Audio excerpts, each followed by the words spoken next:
We'll call this meeting to order. All rise. Oh yes, this County Commission meeting of Sumner County is now open pursuant to adjournment. God bless this country and this honorable commission. Mr. Chairman. Thank you, Sheriff Weatherford.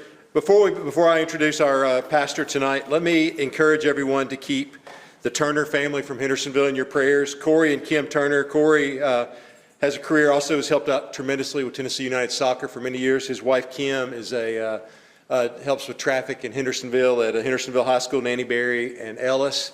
And their daughter was tragically killed in a car wreck this weekend. And so we want to keep the Turner family, their daughter's name was Candace. We want to keep them, 2013 graduate of Hendersonville High School, so we want to keep their family in our prayers. Our pastor tonight's Reverend Jacob A. Bottom from Church of Our Savior, 704 Hartsville Pike in Gallatin. Reverend Bottom accepted the call to serve Church of Our Savior in October 2017. He has a master's degree in Christian leadership from Dallas Theological Seminary and a master's in divinity from Nashville House Theological Seminary. He and his wife Gina have been married since 2013. Reverend Bottom likes caffeine, which will prepare him for tonight, reading classic literature, and watching superhero movies. Thank you, Reverend Bottom. Pleasure. Let us pray.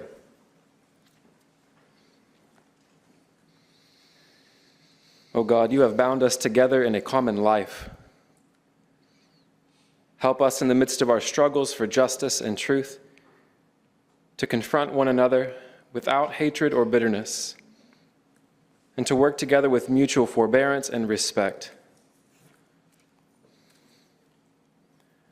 And send down upon these here present the spirit of wisdom, charity, and justice, that with steadfast purpose they may faithfully serve in their offices and vocations to promote the well-being of all people. Through Jesus Christ our Lord. Amen. Amen. Please join me in the pledge to the flag. I pledge allegiance to the flag of the United States of America and to the republic for which it stands, one nation, under God, indivisible, with liberty and justice for all.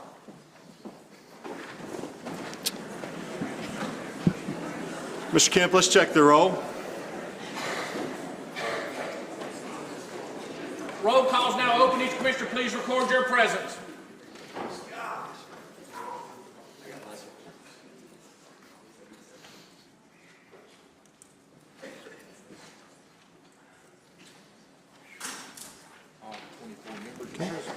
Okay, thank you, Mr. Kemp. As we begin as we move to our agenda, I would like to make two small changes. Mr. Isbell has requested to present the certified tax rate to us, and I'd like to go to him first, and then immediately after him, I would like to move 1908-02 about our life flight helicopter pad. I'd like to move it up to before recognition of the public. So without object, okay. Motion made by Commissioner Good, seconded by Commissioner Chris Taylor. All in favor say aye. Aye. Opposed? Motion passes unanimously. Mr. Mansfield. Yes, Mr. Chairman. I would like to move to discharge the Citizens No Greenway resolution from committee. Okay. Motion made. Second. Motion made by Commissioner Mansfield. Second made by Commissioner Mo Taylor. 16 on that? Okay. All right. Let me clarify what it is. Commissioner Mansfield has presented a resolution to Legislative Committee. It was moved. I requested that it be moved to September because after our June meeting, we want to make sure that we have adequate time to deliberate on important matters. No greenways to be built in Sumner County in August or September or the foreseeable future. So I think we can wait until September in Legislative. Mr. Mansfield would like to move it to the agenda tonight, as is his right as a county commissioner. So a vote yes would be to allow the resolution that he has drafted. And I would also interject that it is, I'm assuming, Mr. Mansfield, that it is your draft, not the draft that the county law director put together. Is that correct? Yes, it's my original one that I presented that we voted on in July. So it's Mr. Mansfield's original draft that is scheduled to be taken up by Legislative in September. Okay, so to pull this out of committee and put it onto the agenda tonight would require 16 votes. So a yes vote is to pull it. Point of order, Mr. Chairman. Actually, yes. Because this was not put on, The agenda, according to we're Robert's Rules of Order, it's actually only requires a majority vote if the commission fails to report when instruction. And so last month, this was referred back to committee. And No, so, you're wrong, Mr. Mansfield. You're incorrect. You can challenge my ruling, but you're incorrect. I mean, I'm just stating what Robert's Rule says. No, Mr. but Chairman. you misinterpreted. I did not send it to, I sent it to committee. I did not give it a specific time. You said the committee calendar for August is what was stated. Okay, in the well, and last then we one. deferred it to, I mean, we moved it to September. So- That's fine. That's why I'm moving to discharge, so. Okay, well, 16 votes. All right, so yes vote means we move it to the agenda. No vote means that it stays in legislative till September. Yes, Mr. Taylor. Sorry, Commissioner Taylor. Do you have another amendment? Do you have another thing for the agenda? I have something to say before we adopt the agenda. Okay, all right, then we'll hold off on, let's vote on this and I'll come back to you, Mr. Taylor. All right, yes, a yes vote is to put Mr. Mansfield's resolution, and it requires 16 votes to go on the agenda. No vote is to leave it for legislative for September. Let's vote. The amendments on the board, each commissioner please record your vote.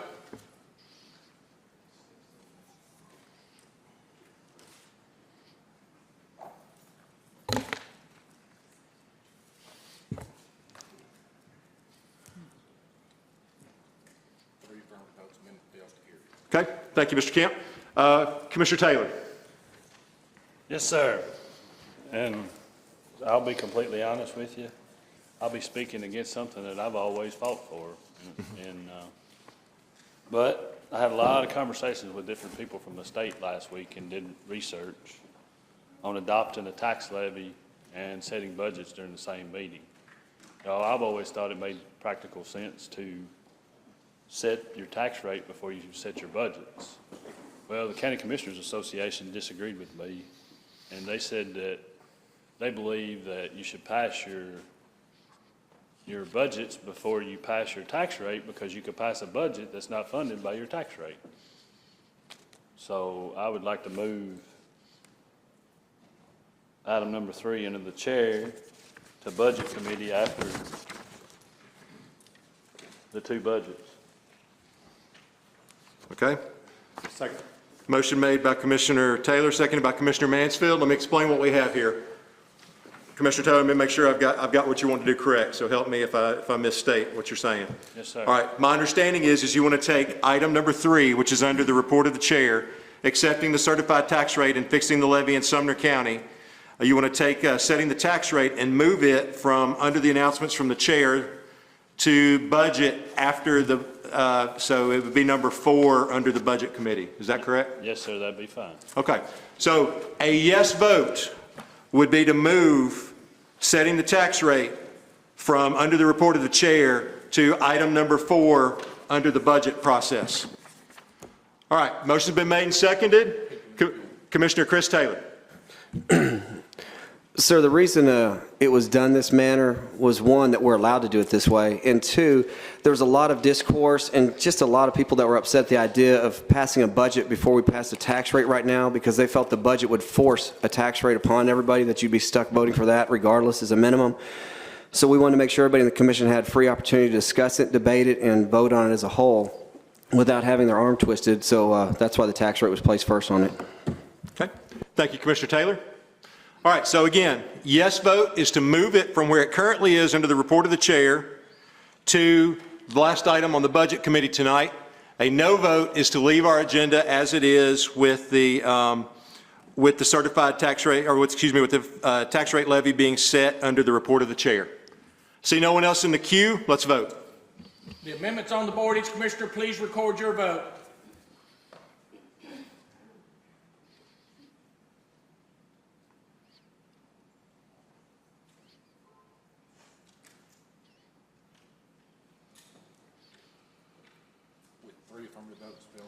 Okay, motion fails. All right, is there a motion to approve our agenda as amended? Motion made by Commissioner Foster, seconded by Commissioner Rhodes. All in favor say aye. Aye. Opposed? No.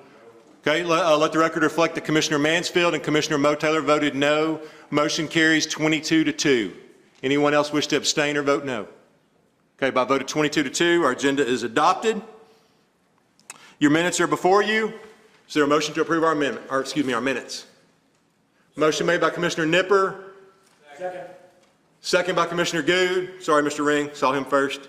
All in favor say aye. Aye. Opposed? Motion passes unanimously. All right, we're going to jump now to Mr. Isbell, who's going to give us a brief presentation about our tax rate. And as Mr. Isbell comes, let me just commend him and his office. I know they put in a lot of long, hard hours to get this done. I am sure that I think he has one more presentation after tonight, and I'm sure he's ready to put this to bed. So, Mr. Isbell, thank you, and please extend our thanks to your office for all their hard work.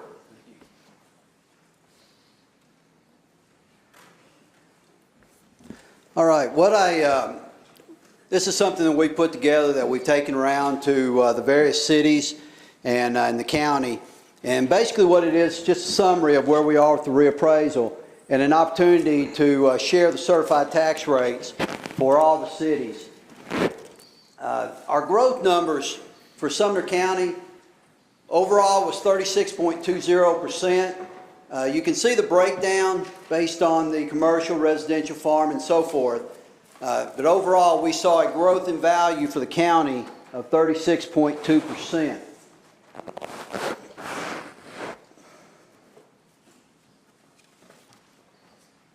For the city of Goodlettsville, we saw a growth of 29.01%. And you see the growth throughout there. A lot of theirs was a new business. Tangible personal property went up by 56%, which means that there are some growth in the business sector. Hendersonville saw a 31.45% growth, and they topped the $2 billion mark in their growth for the year, and still maintaining as the largest city in the county. Millersville, 36.04. You saw some growth in their farm. There's more properties moved from residential to farm, and residential showed a steady growth at 41% as well. Mitchellville, we saw a growth of 41.7%, and you can see the growth patterns there. Not a lot in farm or greenbelt. It's a very small jurisdiction. Portland saw a growth of 38.60%, and they saw their commercial went up by 28%, but the residents, they've seen some good growth in the residential properties, not only in value but also in volume. So that's why you see a 57% number on that, on Portland. And then Westmoreland, you see some numbers there where they have grown 26.82% in Westmoreland. White House, 41.7 overall, 36.2 within the growth areas. So that's basically what we did as far as growth overall. Once we do the growth, we work with the state to calculate a certified tax rate. By law, we take out all of the new growth that we've seen for the past year, both business and residential. And that left Sumner County with 1.9284 on the certified tax rate for the county. Gallatin's dropped to 80 cents, Goodlettsville 64 cents, and on down you can see the numbers. Everybody's certified tax rate went down commensurate with their growth rate. A lot of questions have come to our office as far as what is the value of a penny. And basically this is a function of the tax rate or the assessment growth versus where we are with the tax rate. Sumner County had right now a penny, and let me preface this by saying it's the gross amount. Penny is worth $621,000. If you look down for Gallatin, you see they're at $153,000 and on down. You can see Mitchellville, they're coming in at $364. So again, small jurisdictions. We have all sizes of jurisdictions within Sumner County, from Westmoreland, Mitchellville, all the way up to Hendersonville and Gallatin. Now I say that this is gross because when you hear a presentation from our finance director, he's probably going to net this out, and basically what they do is apply a collectability factor to it, and any other, he may reduce he will reduce the TIF take that out, and some other factors. So when you see a net penny value, it certainly will be a little bit lower than the $621,000. Let's talk just a little bit about the appeals process, because a lot of people are saying we're really busy this year, and we were. We enjoyed the phone calls that we got and the opportunities to work with the citizens. Through the process, if you've seen my presentations before, I've always said the final process of a reappraisal is the citizen's voice. They get the last voice through the appeals process. And I wanted to throw up a little comparison for you. In 2009, we had about 22,000 appeals, give or take a few. 2014, we had about 24,000 appeals, give or take a few. Now this year, we had 6,852 appeals between the informal and the County Board of Equalization. We've got several appeals to the state that I will share with you shortly. But right now, we're a little over 200 million in properties that are still being appealed. We're working through those now at the state level with the administrative law judge. But you can see we ended with a 1.03% value adjustment as compared to a 5.6 and 3.95. So this year we were really able to tighten up the numbers real good, and that showed in the value adjustment as well as the appeals. So I broke this down by the cities, because some cities had asked where are they with the appeals. And right now Gallatin's at about 200 million.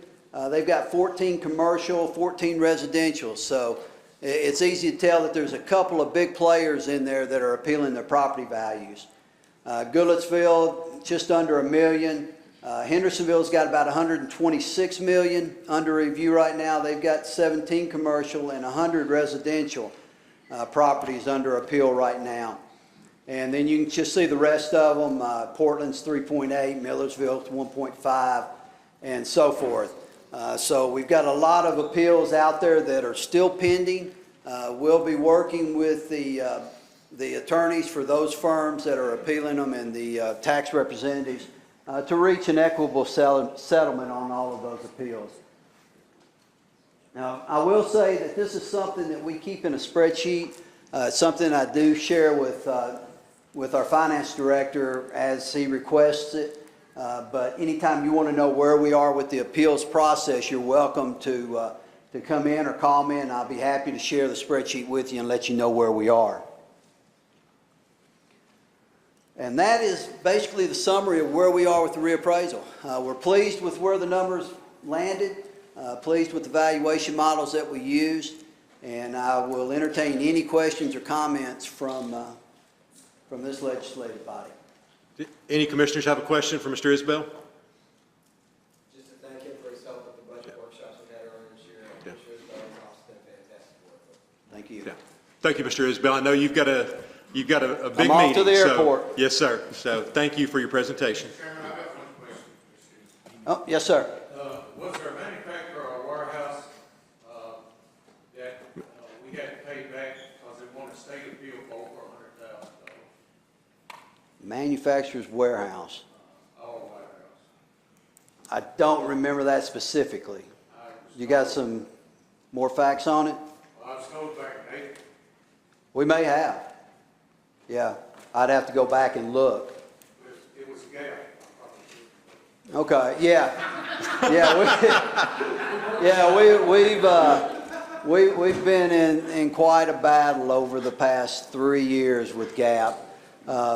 You know, and in GAP's defense on their tangible personal property, they basically had to redefine their business model. They had to move away from brick and mortar towards the online fulfillment, and Gallatin is a big fulfillment center, so they had to retool. Well, what happened is they had this material that was scrap basically, and so their tax rep claimed inutility, which is a valid argument in valuation of tangible personal property. So we worked through that with their tax representative. I think they had a law firm out of Memphis that we worked with on that one. All right, thank you. Yes, sir. Hang on. Okay, we got your mic, Mr. Taylor. Okay. Hang on one second.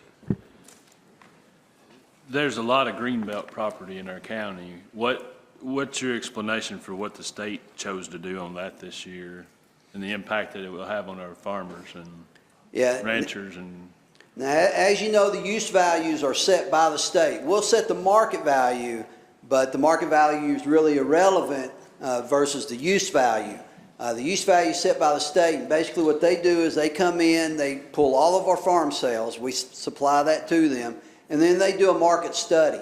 The max that you can raise it over a year is 6%. So their market sales showed a greater growth than 6% per year. So basically, they went up 30% on the use value. So they automatically got a 30% increase the Greenbelt tax rate. on the green belt. Yes, sir. Thank you. All right. Thank you, Mr. Isbell. All right. Thank you. Yes, sir. Good luck on the airport traffic. Thank you. All right, we're going to go now to 1908-02. It's approving a partnership with Air Methods Life Flight for helicopter services and landing zone. And I will make that motion. Is there a second? Second made by Commissioner Ring. Commissioner Mo Taylor. Yes, sir. I would like to refer this back to committee to see a contract. Okay. Second. Commissioner Taylor's made a motion to refer this to committee.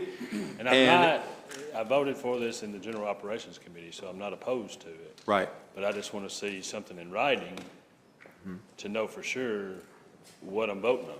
Okay. All right. Commissioner Taylor's made a motion to refer to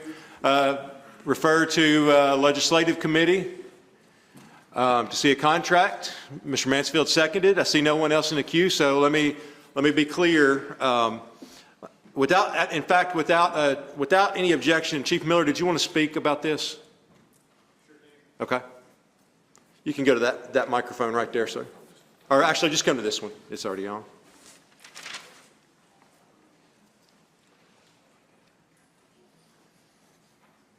Thank you, Mr. Chairman. Commissioners, we entered into some conversation with Air Methods. Air Methods is the parent group that owns the aircraft, and the employees are employed by Vanderbilt. They have an aircraft currently in Wilson County in Lebanon. They purchased the hospital over there, so 20 years ago, the trend was you wanted aircraft to be in the metropolitan areas. Nowadays, you want the aircraft to be in more of the rural areas and go towards the metropolitan centers where your trauma centers are. So they were looking for another place, and I think it's lucky for us that they chose Sumner County. And the discussions that we have had thus far is they are wanting to use property leased to them by the county where the existing emergency medical services, the emergency operations center, the ECC, where that property is located. And if we will allow them to lease that property, they are going to invest in our community and the infrastructure, and they're going to construct a landing zone and a crew quarters to house their paramedics and their nurses in order to fly. Right now, it takes a considerable amount of time to get an aircraft into our county. And those precious minutes results in lives lost. So what has been proposed to us is that they are going to fund the infrastructure. They're going to invest in this if we will provide them a lease, and they are ready to go as soon as this body sees fit to approve that. And I assume our county attorney coming forth with a drawn-up and executed lease. But I think it would be a perfect opportunity to make one little move that would enhance the quality of life for the citizens and the visitors of Sumner County. Chief Miller, is there a time constraint on this? Mr. Clow would be more in tune to answer that question. He flew in for this meeting from Florida from Air Methods, and I believe that they are poised to move quickly in this because of their relocating or changing from their current base in Lebanon. Mm-hmm. But that would be the main constraint. Okay. Okay. Let's see. Commissioner Foster.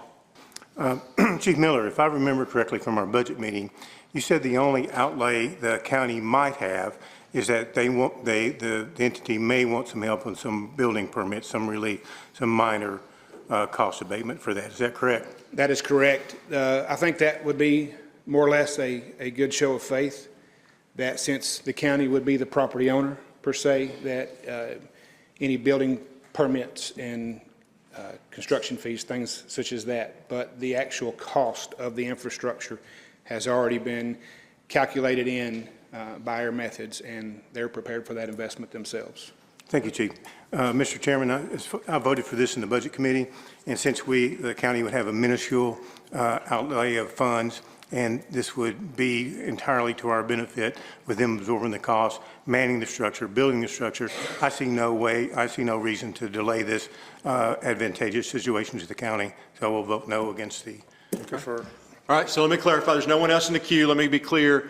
A yes vote is to refer this back to committee. A no vote is for us to go ahead. The county law director's informed me that she's almost done with the lease. Anyone will be able to see the lease. So a yes vote is to send it back to committee. No vote is to move back to the main motion to approve an agreement with Air Methods to provide life flight helicopter service to Sumner County. Let's vote. Motion to refer is on the board. Each commissioner, please record your vote.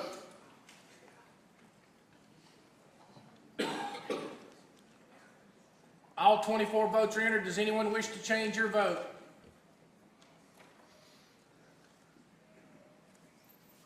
Two affirmative votes. Okay. All right, motion fails. I see no one else in the queue. This vote is to approve a partnership with Air Methods to provide life flight helicopter service to Sumner County. Resolution is now on the board. Each commissioner, please record your vote.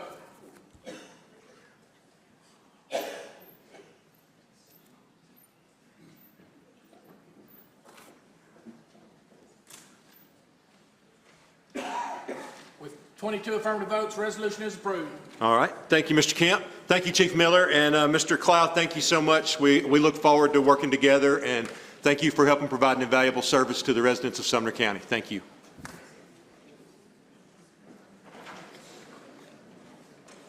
All right, we will now move to public comments. All right, let me go through just a little bit. I know for a couple things for tonight. One, we have a large number of people who have never been to a county commission meeting before, and it's your first time to speak publicly. So let me run through a few of the rules. Also, you know, when we're talking about setting the tax rate, when we're talking about establishing a budget for the county, those sometimes are highly charged debates and discussions, which is good because these decisions have a big impact on the future of our county. And so we want to take time to deliberate and hear the voice of the public. At the same time, we want our debate to be carried out with decorum. One thing that typically happens if there's a lot of applause, you may think it's the greatest idea on earth and you so want to applaud. I ask that you refrain, because what happens is we can't hear up here and we can't do our deliberations and our work. So I'm going to ask that everyone not applaud or cheer with any speaker, of course not to boo or reject a speaker. Let me read what our standing rule is. Members of the public may address the commission concerning any matter on the agenda as approved for the current meeting of the commission. No citizen shall speak in an inflammatory or offensive manner concerning any member of the commission, other elected officials, or any other citizen. I would ask, because we have a lot of people signed up to speak tonight, so I would ask that you not be repetitive. If something's been said before, then please just say, I agree with the previous speaker, or I agree with the previous speakers, and let's move forward, because what we really want to have happen is everybody have a chance to speak, but leave us with plenty of time to debate and discuss these issues among ourselves. Now, our law enforcement, EMS, emergency services crew, everything have asked me to ensure good decorum, because we also have a large crowd outside in the rotunda. And so we want to make sure that we are fair to everybody. Everyone can hear. So I will ask you, if I rule you out of order, I will warn you once. If it happens again, I will have to ask you to step away and leave, and unfortunately ask one of our sheriff's deputies to escort you. That's not our intent, and I promise you, our sheriff's deputies, these men and women, are outstanding civil servants, and it's not what they want to do tonight. So just ask that everybody abide by the rules. Everybody has 5 minutes. Mr. Kemp will give you a 30-second warning. And then, unfortunately, when your time is up, I will have to tell you that your time is up. So, okay, Mr. Kemp is going to read a notice.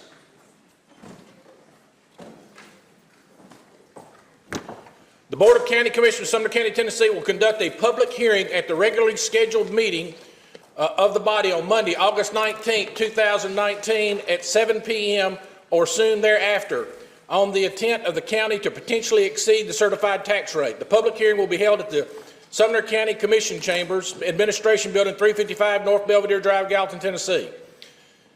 The after reappraisal certified rate is defined in Tennessee Code 67-5-1701 is expected to be 1.9284 per $100 of assessed valuation. Based upon the proposed 2019-20 budget for both the county and the school system, there is the potential that the certified tax rate will need to be exceeded in order to fund the approved budgets. Thank you, Mr. Kemp. First up, I have Judge Lewis Oliver. Mr. Oliver. Yes, sir. Gina Carpenter, you are on deck. You're up next.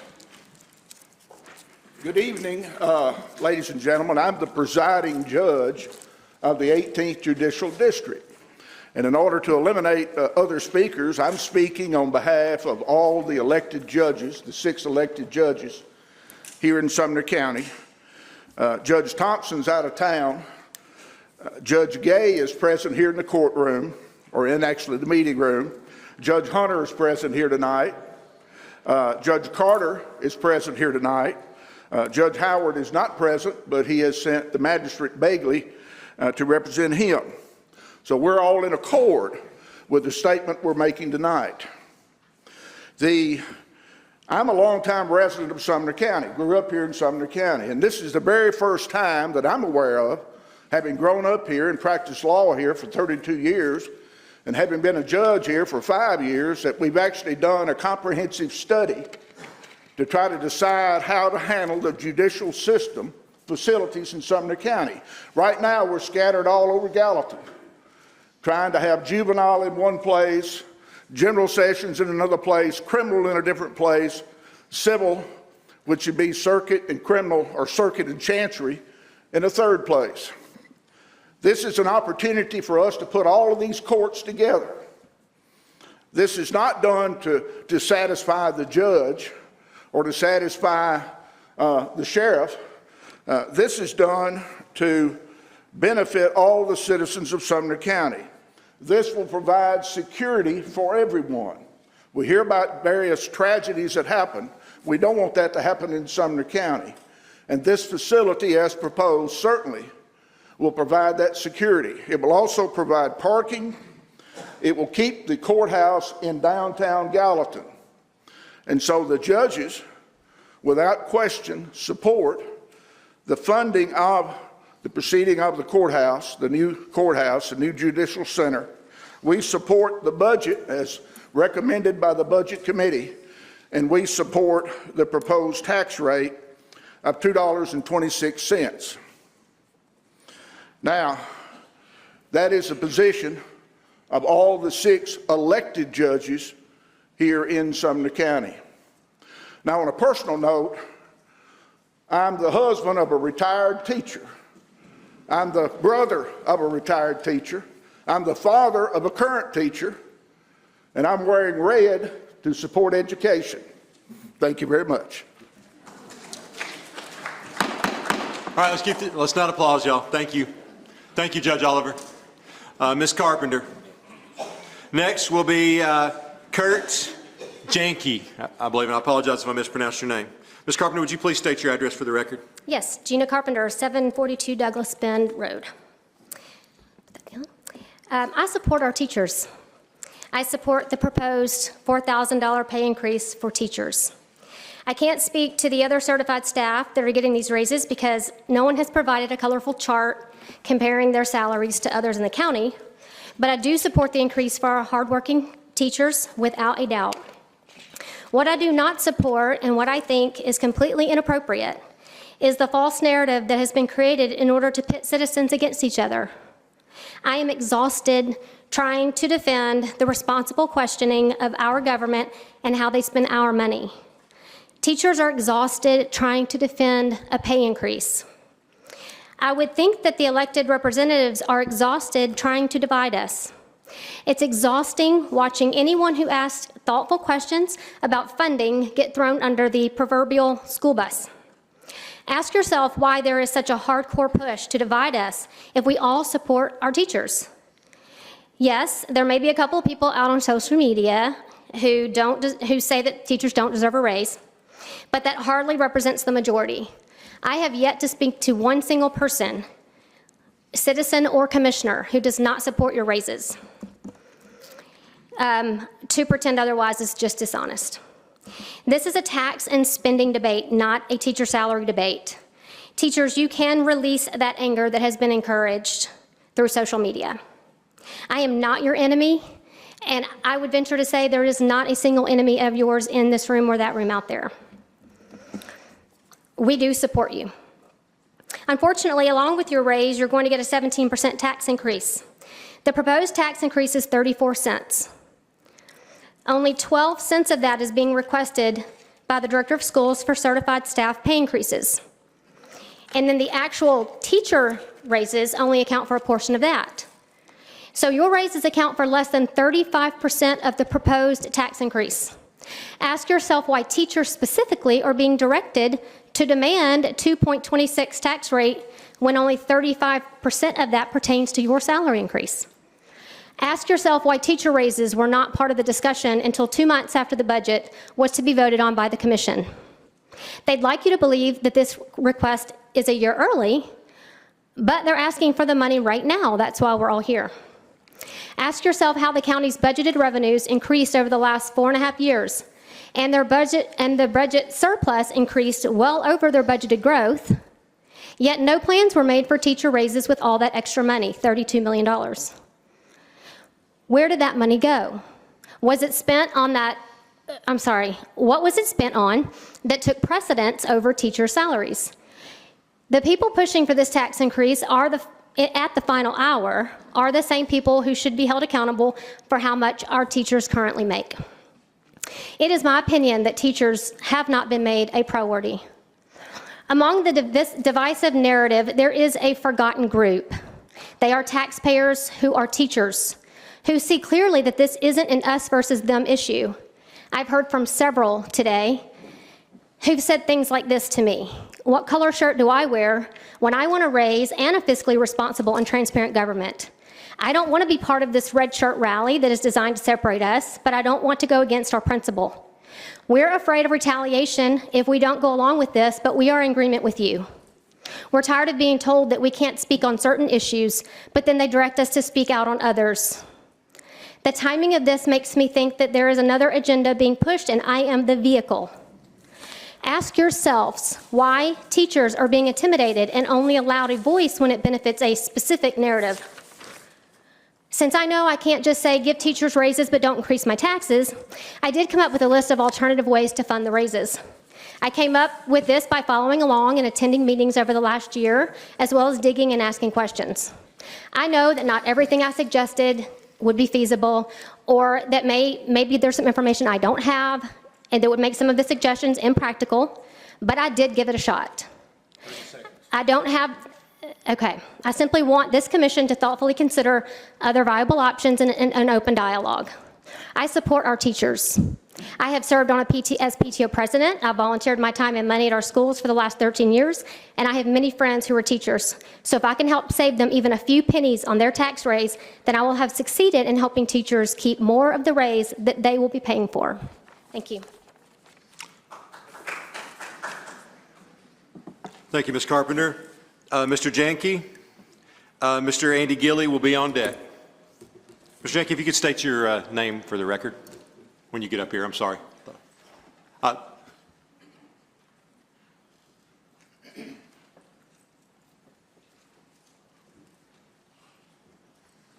My name is Kurt Janke, Jahnke, for those that Yes, matter. sir. I apologize, Mr. Janke. No, it's okay. For those who want to look me up later, maybe. I'll tell you, I'm a retiree. I worked out here at a place called Hartsville Nuclear Power Plant. Once we bought the farm at Hartsville, the whole idea was this is the place I was going to live.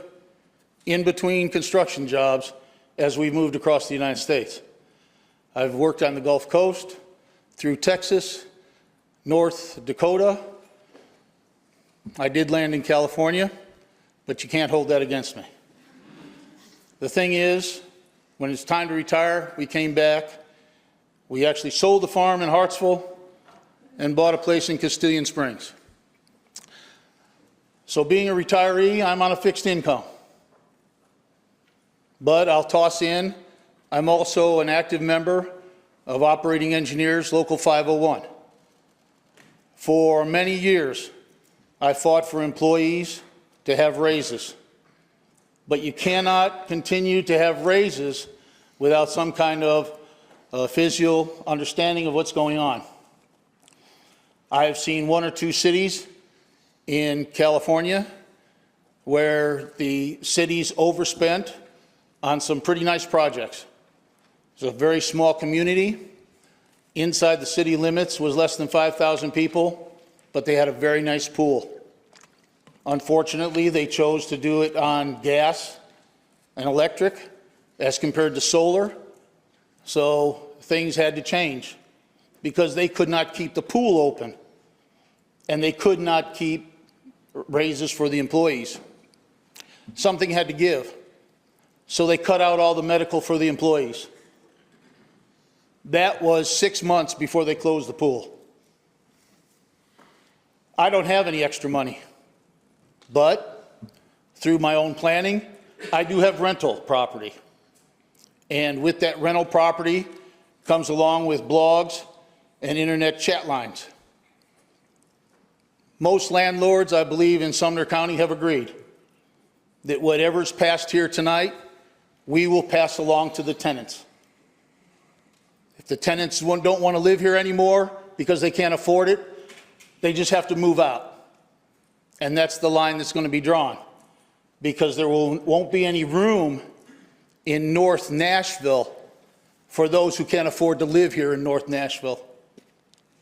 We just keep raising the taxes and tell them to hit the road. I do have one question, though. I believe in the last budget, they talked about hiring some SROs. I just wondered, I hadn't heard a lot of talk about how many SROs are at the present time in our school system. But I believe that was one of the baseball bats that was used on us back in 2014. So if we hired them, if we paid for them in 2014 and paid for them in 2015 and 2016, 27, where are we at now? 2019? How many SROs are in the school system at the present time? That's all I ask. So now we're talking about giving teachers raises. I don't have a problem with that. I believe the teachers should get the $4,000 a year or whatever it was called for. I do not believe that those in management, those that wear the suits in the front office, should also get a raise. But you know, one leads to the other. We certainly can't have a gym teacher paid more than the assistant principal. So therefore, the managers, like I said, I'm a union guy. I don't play well with suits. No offense. 30 seconds. None taken. The thing is, the teachers deserve the raise, but the managers do not. But once you have one, you have to have the other. And they will demand it. Hey, have a good time. I'm planning on raising the rent. I'm sending the notice out tomorrow as soon as I hear what's going on. Hey, thanks a lot.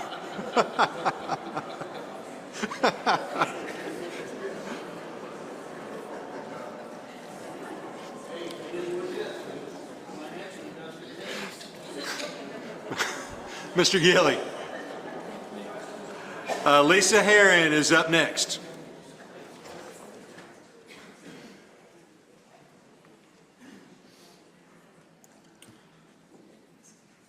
Tough act to follow.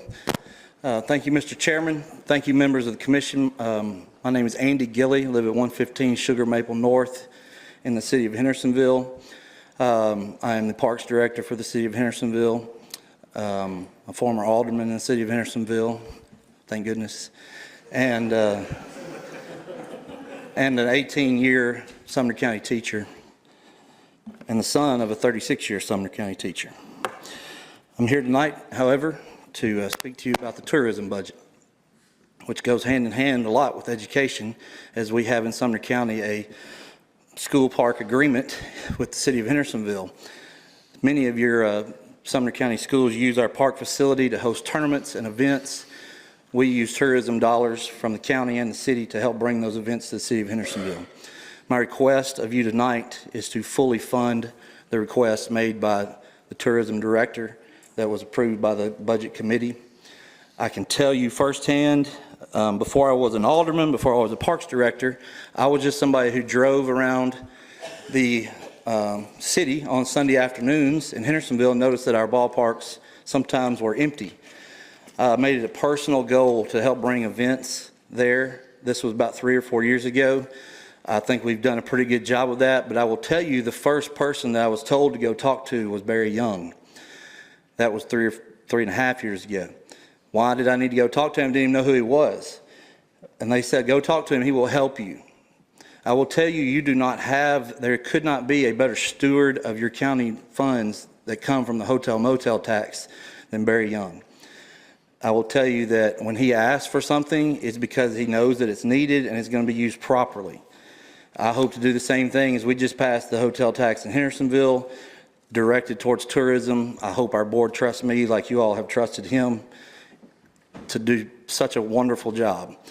People don't even know everything that goes along with events. This past weekend we had 21 softball teams in our park. Not one team was from the state of Tennessee. Without Barry Young's help, we don't get that bid on that event. Those guys spent all weekend in our county in hotels, in restaurants. They weren't going downtown. They were here to play softball. Therefore, not only does that help raise the hotel tax money that we have, it goes directly into the effect of sales tax. The sales tax that these events raise, and I'll just tell you that it was over $3.5 million of local sales tax spent from tourism last year.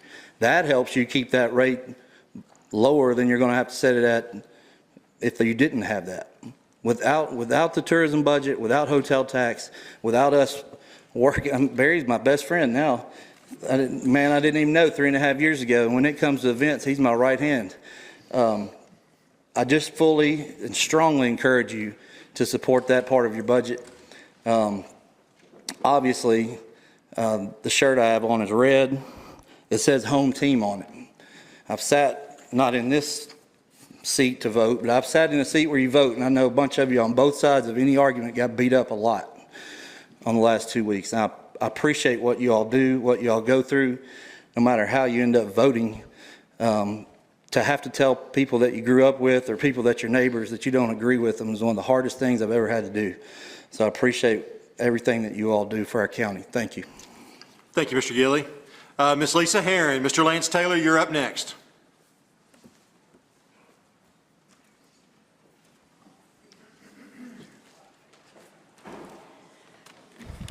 I'm going to ask you guys to be patient with my awkwardness. I pretty much can't feel my legs right now because this is pretty far from my comfort zone.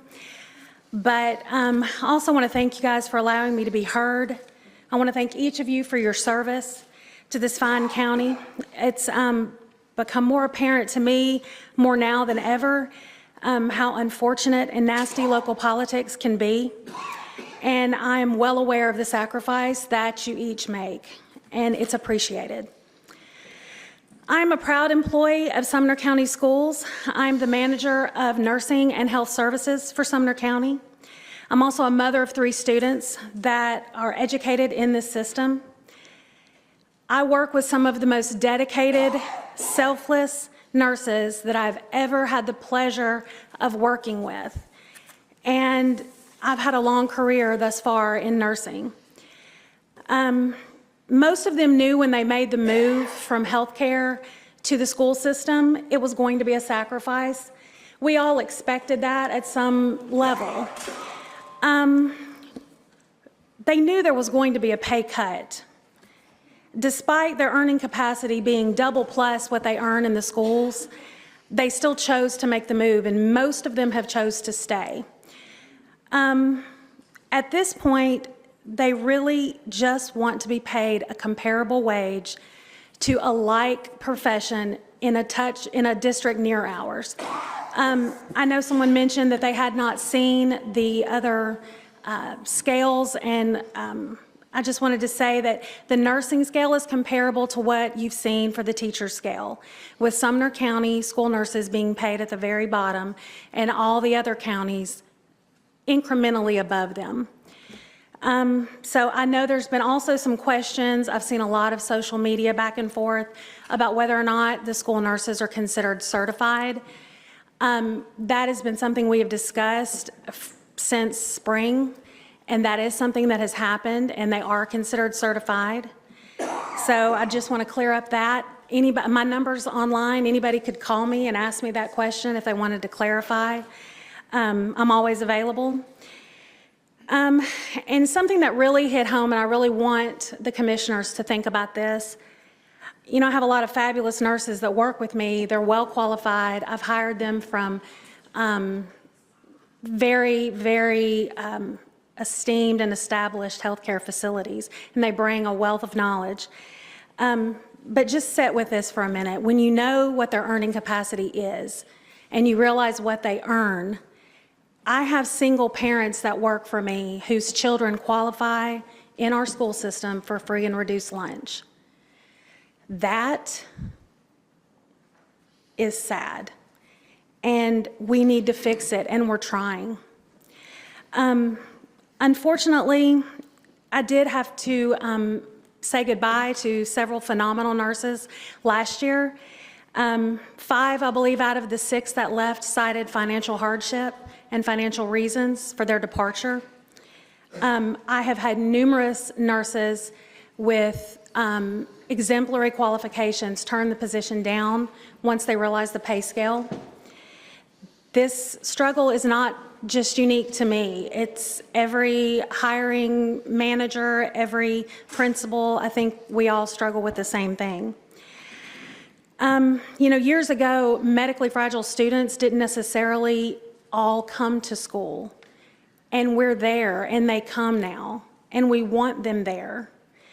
You know, but strategically, I want to give a little backstory. You know, it's just like the teachers. Of course, we want them to have raises. I want my staff to have a raise. But when we first started looking at this department, we had 21 nurses for 46 schools. And this was 5 or 6 short years ago. We have strategically hired, and we're now up to 45 nurses actively in the schools every day, treating your students. That is where I would assume a lot of the money has went. We have had to grow wide, but now we've got to do something to keep our nurses in place, and we've got to pay them to keep them there. I just want this county to be the best it can be.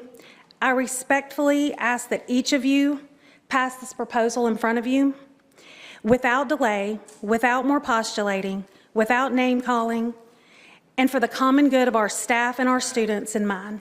Thank you. Thank you, Ms. Herron. Mr. Lance Taylor, Ms. Carol Johnson's up next. Mr. Taylor, if you'll state your name and address when you get up here.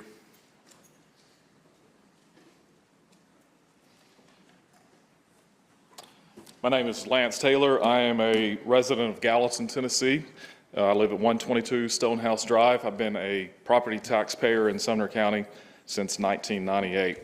I'm also the principal at Union STEM Elementary in Gallatin. I was previously for 13 years at Guild Elementary in Gallatin.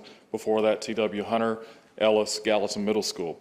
So I've seen both ends of the county, a diverse populations at both schools.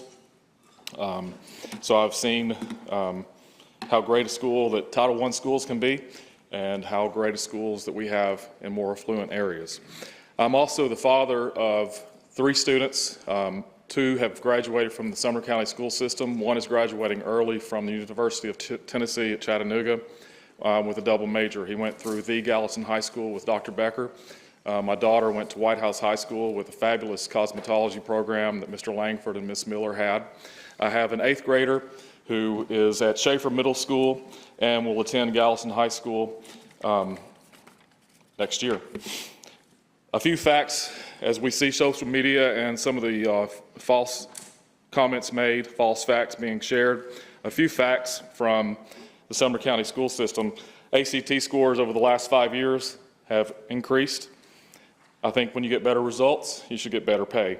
Graduation rates over 5% higher than 5 years ago.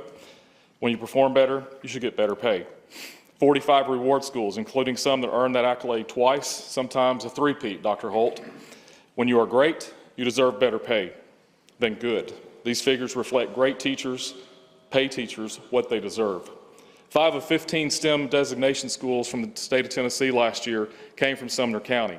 You're not funding a STEM budget, but it's also a reminder of how great our schools are, how great our STEM schools are. 5 out of the 15 schools in Tennessee came from Sumner County. $75 million in scholarships in 2019, $59 million in 2018. Surely you can support a $4,000 raise for tax-paying parents and their future tax-paying children after they've earned millions of dollars in scholarships with the help of great teachers. That enables them to spend more money into the Sumner County economy because they've saved $75 million in college funds, in college tuition. 326 AP scholars. These students worked hard. Their parents supported them. But one common factor they all had, a great teacher, great teachers. Please pay these teachers what they deserve. I've heard that they get summers off. You haven't visited my building in the summer in June and July to see that they don't have summers off. They've helped me paint this building. They've helped paint their own rooms. They are up there working, planning, sometimes in June, to the point I have to tell them, we don't start until July 29th. You need to take some time. You need to be with your family. They get off at 3 o'clock, or sometime there shortly thereafter. I would say that's a falsity too. My teachers, a lot of them leave at 4:30, 5 o'clock at night, every night, after planning for the next day, using assessments that they use during the school day to direct the next day's planning, adjusting their plans. They don't have a Monday plan that they use on Friday. I tell them that's not a great teacher. A great teacher adjusts their plans every single day because little humans are in front of them, and sometimes things just don't get covered.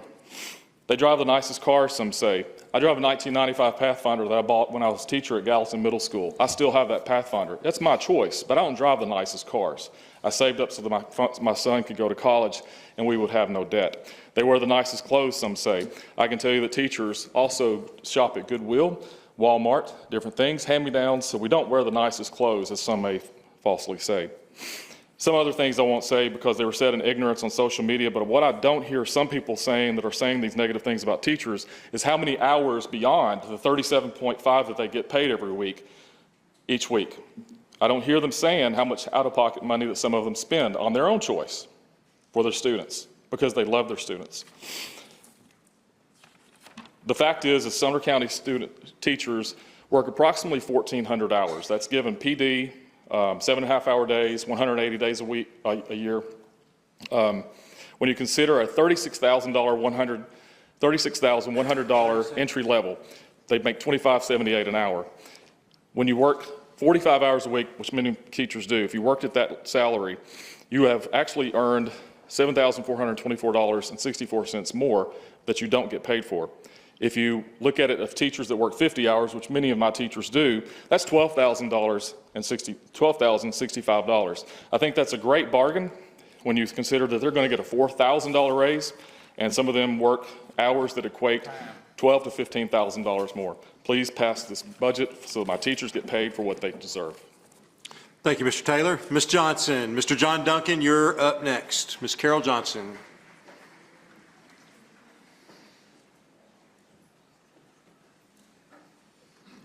Hello, my name is Carol Johnson. I live at 409 Mount Vernon Road in Bethpage.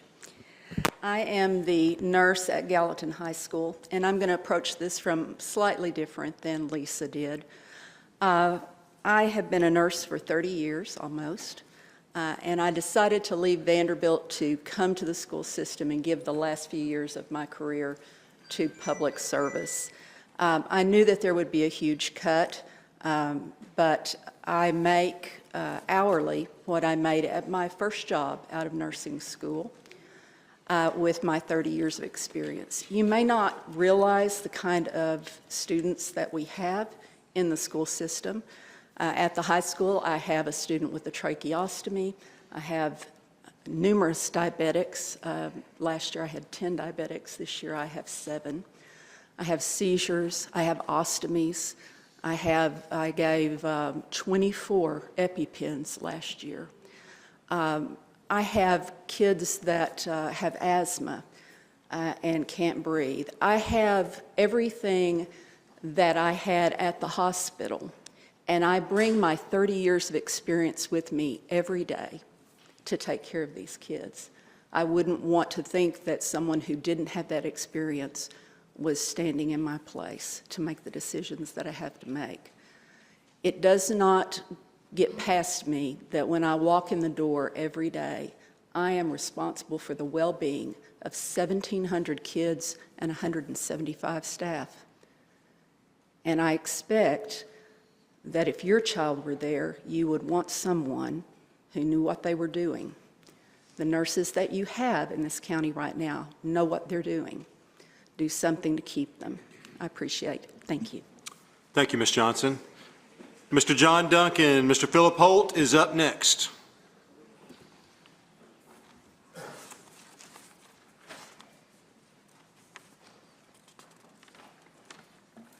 Thank you, Mr. Chairman.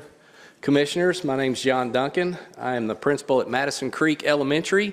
My address is 1065 Sweet Oak Ridge. That's in Hendersonville, Tennessee, only because Caps Gap does not have a post office yet. Someday, maybe. Fingers crossed.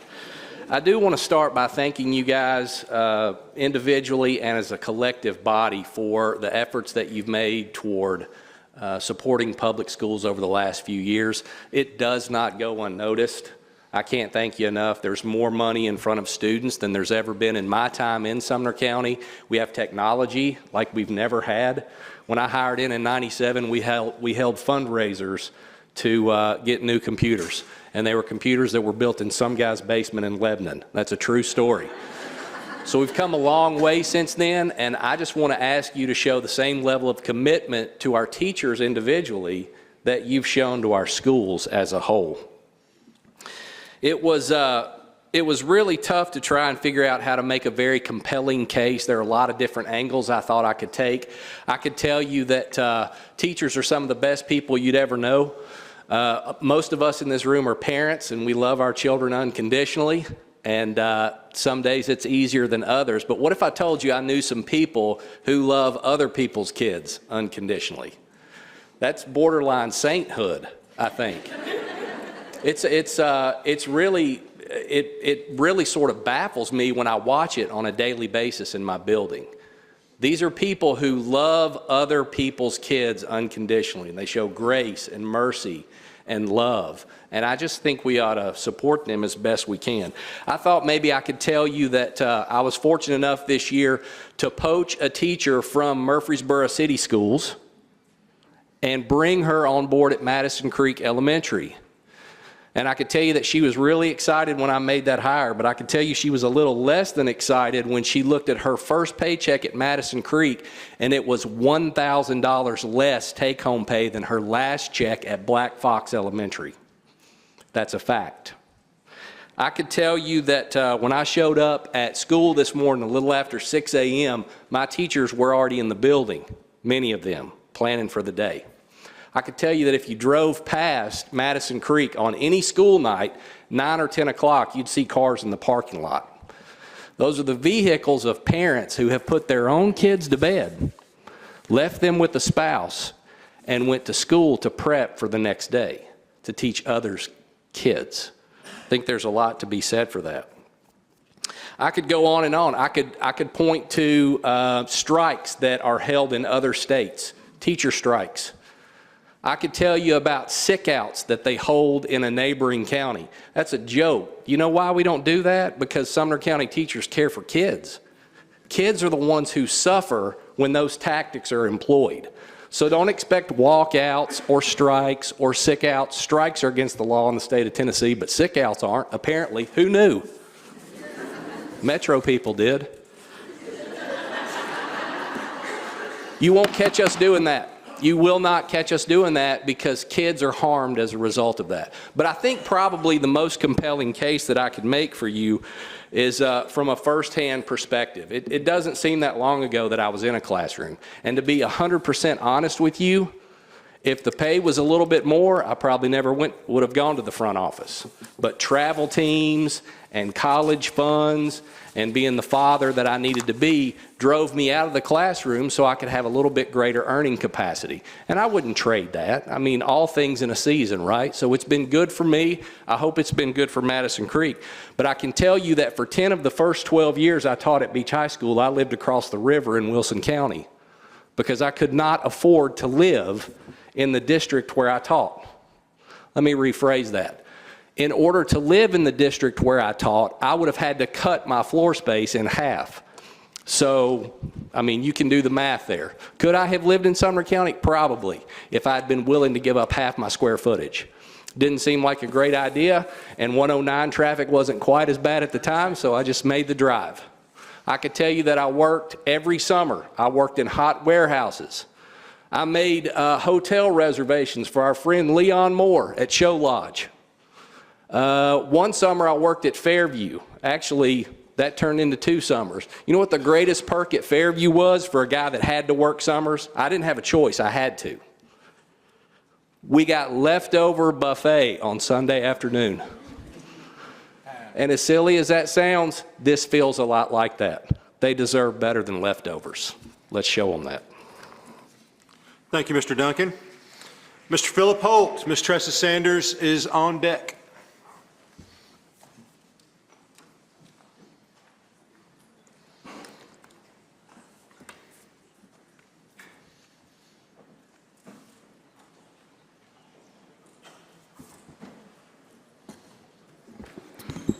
Thank you, Mr. Chairman. My name is Philip Holt. I live at 620 Cumberland Hills Drive, Hendersonville, Tennessee. A lifelong resident of Hendersonville. Grew up on Saundersville Road before they had street addresses. It was Route 2 Saundersville Road when I was a child. Thank you for the opportunity to speak tonight. I've served as the principal of Station Camp Elementary for the past 3 years, the district's largest elementary school and 5th largest school overall, and I've just recently accepted a position at the district level.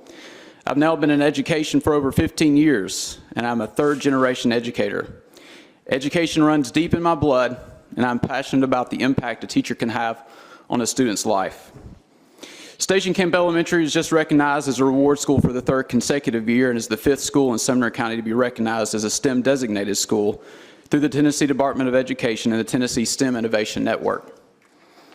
Titles and recognitions are great, but what those titles mean for students is why we do what we do. We know our students are learning at high levels, engaged in hands-on activities that are connected to content standards and careers, and are being set up for success when they leave our campus.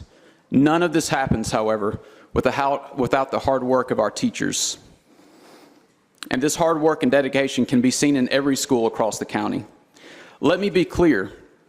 It's true that teachers don't enter the field of education for the money, but let me be equally clear. We have high-quality teachers who leave our district to get paid more in surrounding counties or even make career changes because our current salary scale. There are also high-quality teachers who are reluctant to come to Sumner County because of our low compensation. I've seen both of these situations as a principal. Local and national reports have documented the teacher shortage thoroughly for years now. Working with Lipscomb's College of Education Advisory Council, they see it themselves each year. There are fewer and fewer students who are willing to become teachers. All counties across the country are in a battle to secure teachers to fill vacancies, and we want the best. In Sumner County, between increased enrollment, retirements, resignations, and transfers, a conservative estimate on the number of new teachers we would need to hire over the next 5 years would be around 200. What is decided tonight will directly impact the quality of teachers we are able to recruit for those 200 positions. We need to recruit and retain the best teachers, not just hope good teachers are willing to take hometown discounts. Please hear me. If these funds are granted for teacher raises, my personal salary will not be impacted by the proposed new teacher scale. It's not about personal gain for me. It's about our art teachers who work tirelessly to create a love of art and collaboration with organizations like the Frisch Center who get our students' artwork displayed. It's about the countless teachers who arrive early and stay late to work with students who need extra help, not because a stipend is involved, but because they want to see their students succeed. It's about Jean Hessen, Kelly Koch, and Stacy Porter, teachers at Union Elementary who have worked to coordinate a program called The Amazing Shake, where 522 Union Raiders participate and learn soft skills like presenting to peers, shaking hands, making eye contact when speaking to others, and increasing their self-confidence. It's about Megan Hester, the choral director at Station Camp Middle School, who has worked relentlessly to receive an invitation for her students to perform on the DCINY concert series in New York City. It's about teachers like Miss Mays and Miss Trower at J.W. Wiseman who consistently use personal money to purchase clothes, shoes, and supplies for their students. It's about Marianne Watson at Bethpage Elementary who can be seen walking the hallways, giving students a high five, offering words of encouragement and congratulations for good work and choices well made. It's about teachers like Mr. Lowry and Miss Smith at T.W. Hunter who have taken it upon themselves to go above and beyond to make all new students feel welcome into the Hunter community, whether they are new to the district or have been recently rezoned. It's about Pam Andrews, a CMT Music Teacher of the Year winner and Grammy finalist at Station Camp Elementary, who pours countless hours and her own money into programs to make sure they are perfect for her students. It's about Marcy Lackey, who helped her students get a car and car insurance, Brooke Harvey, who helped a student obtain a Social Security card, Wendy Vincent, who bought a laptop for a graduating HOSA student because it was needed for college and her family couldn't afford it, Leslie O'Gwen, who helps a student pay for prom each year, and Charlie Jackson, who paid for a senior to take the ACT because the student couldn't afford it and wasn't eligible for the ACT waiver, all at Gallatin High School. It's about Jennifer Parker, a teacher at Westmoreland Elementary who had a student who went to her every morning for reading intervention who struggled tremendously. She worked relentlessly to push him forward and watch him succeed. Towards the end of the year, he reached a major academic milestone and instantly said, "We have to tell Mrs. Parker." It would not be difficult to go on with more stories of how our teachers go above and beyond their job description daily and are a vital part of our community and the success of our students. To me, the choice is clear, and I ask you to set aside politics and personal feelings and vote to fund these legitimate needs for our county. Tonight, I'm standing with teachers. Please join me. Thank you for your time. Thank you, Dr. Holt. Tressa Sanders, you're up next. Justin Alexander, you're on deck.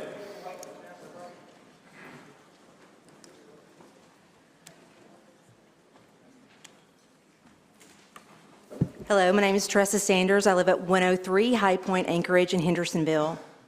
Good evening, commissioners and friends of Sumner County Schools. As a citizen, parent, and educator in Sumner County, I appreciate the opportunity to address you tonight. I'm the principal at Jack Anderson Elementary in Hendersonville. 870 students are currently enrolled, and our enrollment has steadily grown by 100 students in the 4 years since I've been there. I'd like to think that one reason for the increased enrollment is because of the incredible opportunities that students have at our particular school. I'd like to think it is because we have 100 staff members that come in early and work long after students leave the building. I'd like to think that parents want to enroll their children at JAE because we boast STEM designation, a level 5 composite score, and reward school status. But it isn't just Jack Anderson that these things are happening. Amazing things are happening all across the district. Teachers across the county come in early and work long after students leave the building. Teachers all over the county work during the summers and begin planning magical lessons for their students. These people go above and beyond and shed blood, sweat, and tears for your children. I know this is true because the principals and teachers of these schools are my friends. Sumner County schools, Sumner County teachers, and Sumner County students are the best. We are losing great teachers who are finding better opportunities in other districts. This past year, Jack Anderson lost 2 amazing teachers to Davidson County. In a conversation with one of them, I was told that she hated to leave our school, but she could not live on a single salary any longer. The $10,000 pay increase she received was the deciding factor. The other teacher left for a less significant $5,000 increase, but her raise left us with a hard-to-fill special education position. To those who posted on social media last week that teachers don't do it for the money, congratulations, you're right. You are exactly right, but why not? Why is teaching not one of the most lucrative occupations? Because it is the most important job on the planet. Why can't I encourage my children to have that job? Well, anyway, have you ever seen a teacher holding a student in trauma? Have you ever spent time with a teacher who lost sleep over his students? And were you able to see the joy on a teacher's face, on my face, when one of my former students told me I was the reason she became a teacher? No, well, just spend a little time with a teacher and you can see these things. So I ask you this evening to consider taking whatever measures necessary to increase the pay of our teachers, not only as the proud principal of a Sumner County school, but also as a proud parent of 3 Sumner County students and the wife of a former Sumner County teacher. People don't choose to leave Sumner County schools. They are forced to find better opportunities. If you want the best students, you need to retain the best staff. In order to retain the best teachers, you must provide a competitive salary. Our instructional leaders know and understand the value of great instruction, and they want to reward the ones who give all that they have to change lives. Some of our county leaders have much to learn about the value of education, but we can teach you. I ask you to please consider voting in favor of a tax increase to support certified staff in Sumner County. Our students deserve the best schools. Our children deserve the best teachers. Thank you, Ms. Sanders. Mr. Alexander, Justin Alexander, you're up next. Sean Fennell is up on deck.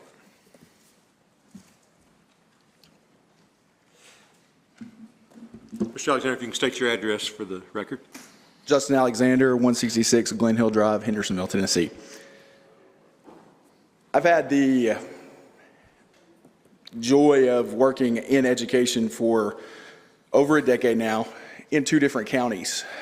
I grew up in Sumner County. When I started in education, though, I taught in Williamson County. It was pretty easy coming out of school. $6,000 more or stay at home. I took the money. So I came back home because I live in Sumner County. I never left the county. I always lived here. And now my kids are in Sumner County. So the trade-off for me to come back was to have the same schedule. Right now, my position in the county will kind of tie together a little bit of what Dr. Holt talked about and a little bit of what Ms. Sanders talked about. I have the opportunity to go and recruit new teachers. We go all over the state, some into Kentucky, and recruit graduating seniors. There are a few things they want to know. It's a pretty short list.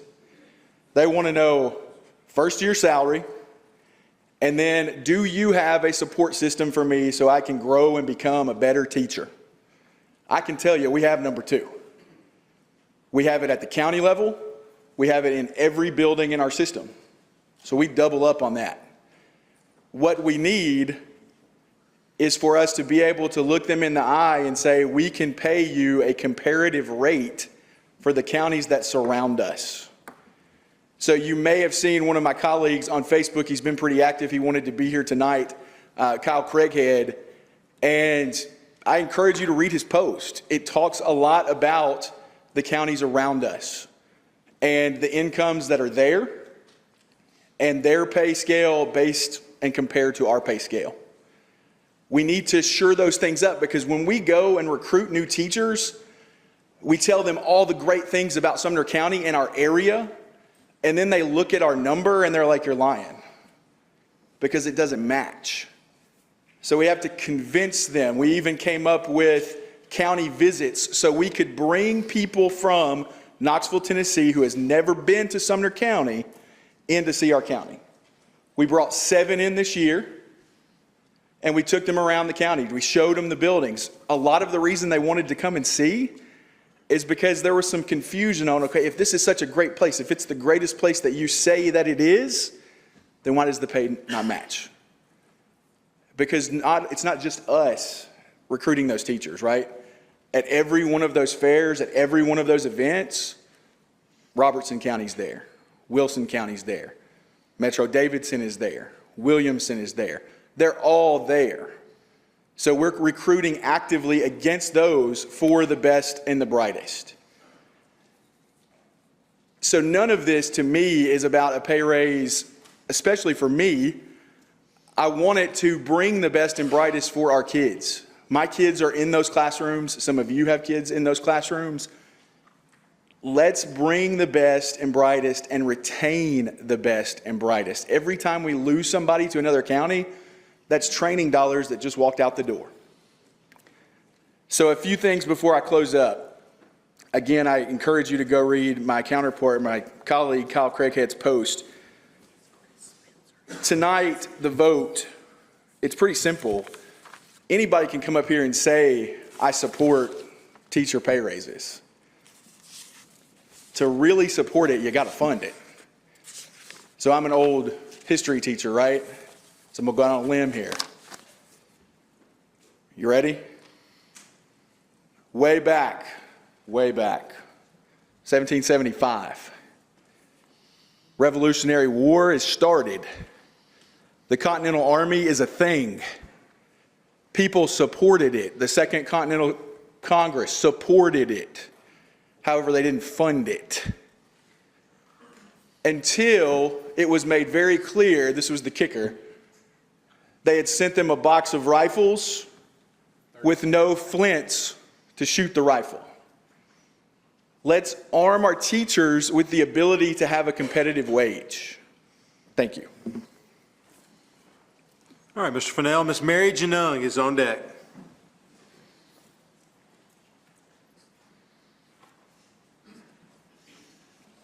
I'm Sean Fennell, live at 819 Plantation Boulevard, Gallatin, Tennessee.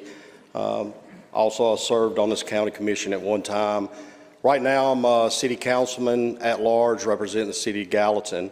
And with 4 grandkids, all 4 of my grandkids are at Sumner County Schools, so I know you guys need a raise out there. That's not why I'm here tonight to speak to you. I'm speaking on the court system.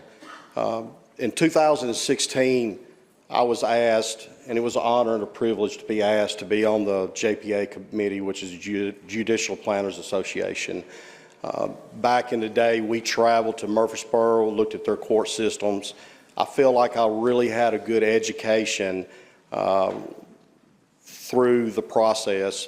Mike Thomas, his staff from JPA, I've learned, I know that sooner or later, it's up to you guys if it's sooner or later, that we are going to have to build this court system. If you remember, Gallatin was throwing signs up, keep the courthouse in Gallatin. Thank you guys. I mean, for representing the city of Gallatin, we're glad to see that this will land on the square in Gallatin, and what that will do for the city of Gallatin and for the square, it's beyond my imagination. We need to protect our guys, the court security of our judges, our attorneys, having a place for resolution areas out there where they can get together, separating the plaintiffs from the defendants. I understand that. I'm sure that back in the day when Gallatin and Sumner County was traveling this path right here about the courthouse that we've got now, back in the day, I'm sure they had some of the same issues out there. You know, here we are today trying to build something that's going to last for 50 years or maybe 100 years. We need this right here. One thing I want to point out is, being a councilman in the city of Gallatin, we will partner with Sumner County in building a parking garage. We would really like to see this parking garage go up first. We're scared that if if we start this courthouse in the beginning and we don't start the parking garage, then we'll displace a lot of workers. And our main thing is we would love to partner up with you guys, move forward, build this. I think it's a very historical moment in the city of Gallatin and the county. And with closing, I would like to say that we have an economic development department in the city of Gallatin. And one thing that I know for sure is when these companies come to Gallatin to see if they want to plant their roots here, to offer jobs, the main thing that they ask the EDA is what kind of school systems do we have? So with that being said, I do support school systems. Thank you, sir. Ms. Mary Janung, Mr. John Janung is on deck. Mr. Janung, you have 5 minutes if you'd state your address for the record. My name is Mary Janung. I live at 1100 Lockford Road. I live in Gallatin. I've lived here almost 30 years, and I've seen a lot of things go on in the community. Gallatin's probably one of the nicest places to live. I've been all over, I've been in third world countries. I've been all over the U.S. I'm a veteran. I can tell you I am a healthcare provider. I do go from different towns in the Sumner County area, and I see patients. But one of the things that has bothered me about this, I'm getting older, and my husband and I are, he's retired, and I'm soon, maybe will retire, I don't know yet. But the tax increase has really bothered me, because if you don't use fiscal responsibility like I have to, I believe that the teachers need their tax increase. I get it. I would love for you to have that. There's money in the budget that they've been holding, and from what I hear, that you could have your money. I don't understand why that hasn't happened already. That's just not acceptable. But I also want to say that we need to be fiscally responsible for the people in the county. We have elderly people. I sat in the tax office, and saw elderly people come in there with wheelchairs and canes, upset because their taxes were going to be increased. And they were told that, don't worry, you can go and get the old people's tax relief. No, they couldn't. They made too much money. So as a healthcare provider, I'm looking at this and I'm watching these people and I'm thinking, well, you know what? They got to pay for a lot of medications. And if anybody knows about Medicare and Social Security, you won't get a lot of money or a lot of medications for the money that it costs. I know because I prescribe. I know what people get. It's a lot of money. And to ask, especially those who in our community that cannot afford it, not just the elderly, but those that live paycheck to paycheck, to increase their taxes, it may push them out of their homes. They may have to sell, may have to live with their kids. Because when it comes to living somewhere in a house and paying for medication, what are they going to do? They want to have a roof over their head, so they will do without the medication. Well, that's just going to put them in the hospital. So I'm going to say to you, I think that you should give the teachers their raise they deserve. They do deserve it. They teach our children. They are the ones that we're going to grow up and take care of us, okay? We have nurses in our schools that take care of our children, and I commend them because I know what it's like to be a healthcare provider. It's not easy.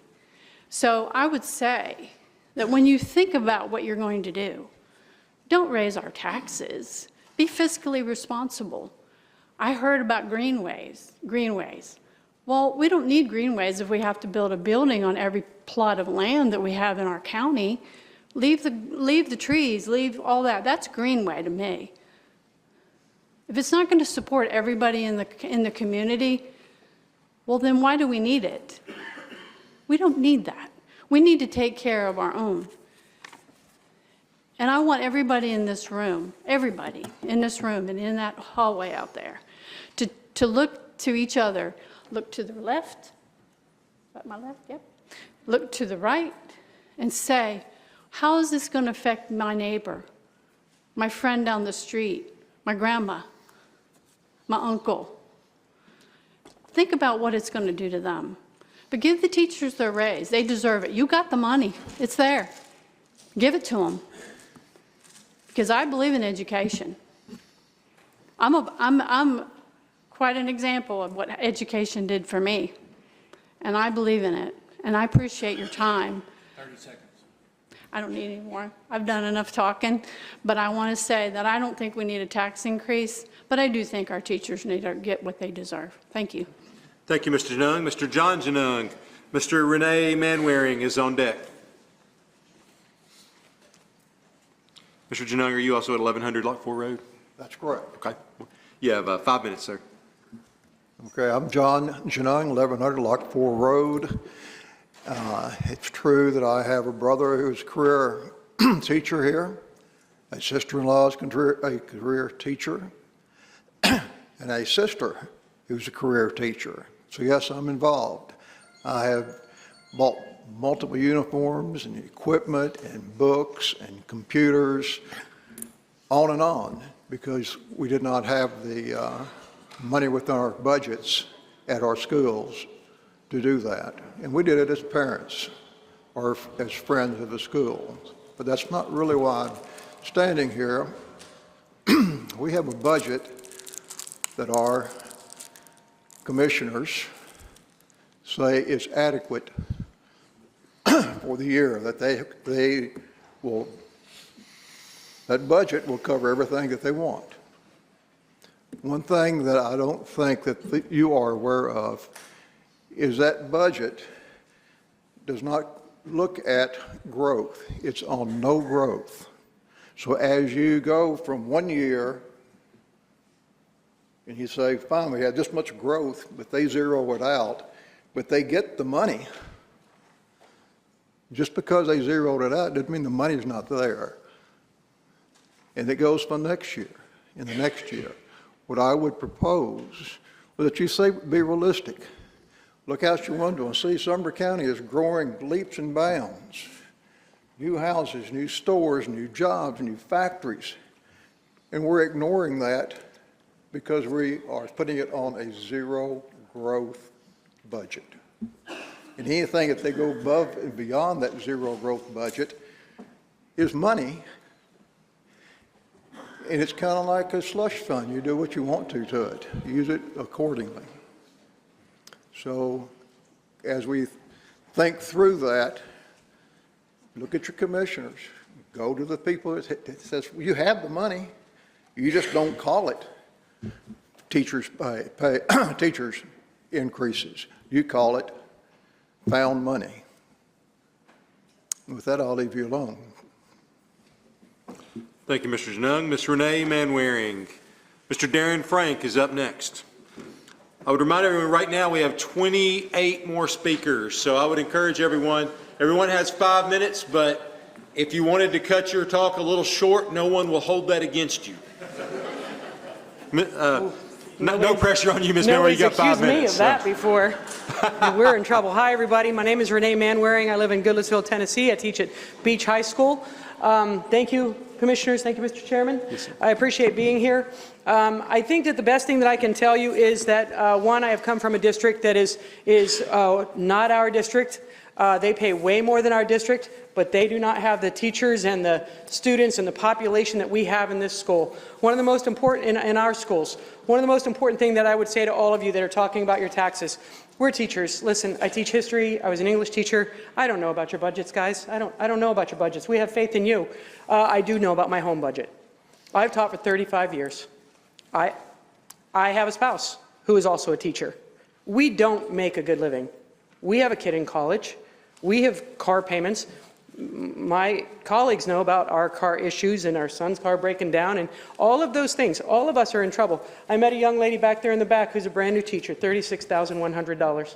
And I was like, how is that even a thing? And I was like, so a friend of mine, one of our friends from Jack Anderson, she lives with roommates. She's got roommates. Why? She's taught 9 years. Why does she have to have roommates? She's trying to buy a house. She wants to buy a house. Why do we have to struggle? Why do we have to struggle to survive? I don't know about your budgets. I don't know how budgets work. And all of you guys, I understand about house values. I understand about home values. I agree with you that it's not easy. We don't want our taxes to go up on our houses any more than anybody else does, but that shouldn't be on our backs. And somebody, one of the first speakers was talking about 35% is all that's going to go to teachers and the rest of it 65%. Well, I have faith in you. I have faith in all of you that you're going to do the right thing with that other 65%. I don't know how you guys do that. I don't know anything about it. I can only tell you about history and about English and how to write correctly, and I'm certainly going to correct you if you speak incorrectly. But I don't know about all those things. I only know about my own home budget. And these kids that are, making $36,000, somebody's like 9 years and they're making $45,000. What is that? My nephew got out of college 9 years ago and became an engineer, and he makes $60,000. I have taught for 35 years. And my paycheck right now this year is $287 shy of that. Are you serious? $287 shy of an engineer who makes $60,000 9 years ago. He makes $100,000 now. From top to bottom of our scale is $36,100 to $60,000. And that's $20,000 at 56, because that's a master's. Less than $20,000 in 25 or 35 years. Everybody, I teach honors. I taught AP in my past. I've asked students for years now, hey man, you going to be a teacher? You going to be a teacher? You going to be a teacher? No, no, no, no, no. Not because they'd go to prison for hurting somebody, because that's a possibility, a distinct possibility, but because of the pay. Because of the pay. They're not going to go. I said, what if it was 6 figures? What if it was 6 figures? The best and brightest. What if it was 6 figures? Half of the hands went up. Why? Why are we not worth the value? Your houses, you're worried about your taxes. I agree. I also worry about my taxes. But your house values are great, guys. You have amazing house values. Turn around and thank everybody. Turn around and thank everybody in the room. We are the reason why you have great housing values. You cannot go to a realtor and they tell you that you teach or you're going to buy a house in a neighborhood that doesn't have great schools. They're not buying there. They're coming out here, and yet that's on our backs. I am begging you, commissioners, Mr. Chairman, I am begging you to please keep in mind, teachers, we don't have the knowledge you guys know about budgets and everything else, but we have the knowledge about how to make your kids happy, how to make your kids learn. I know it sounds trite to say that we make a difference, but we do make a difference. But we do not make a living. We do not make a living, and that's not right. Thank you for the future vote. Thank you. We appreciate you. Thank you. Mr. Frank is up next. Mr. Balazs Varga is on deck.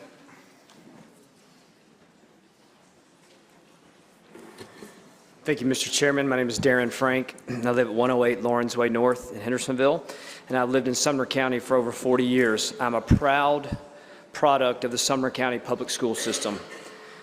Thank you, commissioners, for your support of our students and teachers. It's no secret that the largest part of this body's budget is our school system.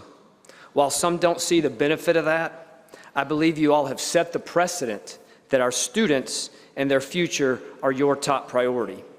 Tonight, you can take another bold step to cast your vision for these students by supporting the proposed raise for our teachers. I'm the principal of Merrill Hyde Magnet School, but first, I'm a teacher. Merrill Hyde Magnet School serves all of this county. Each of you commissioners represent Sumner County, as does MHMS. There are students at Merrill Hyde from White House, Castellian Springs, Hendersonville, Bethpage, Portland, Gallatin, Shackle Island, Cottontown, Goodlettsville, and virtually every other community in our county. I feel like I can speak directly to each of you since we represent the same constituents. Over the years, I have attended other commission meetings where this body has taken the time to publicly recognize individual students and teams for their accomplishments. Everything from state championships to national tournaments, robotics, 4-H, and school club competitions have received public recognition and signed declarations that have been spread on the minutes of this body.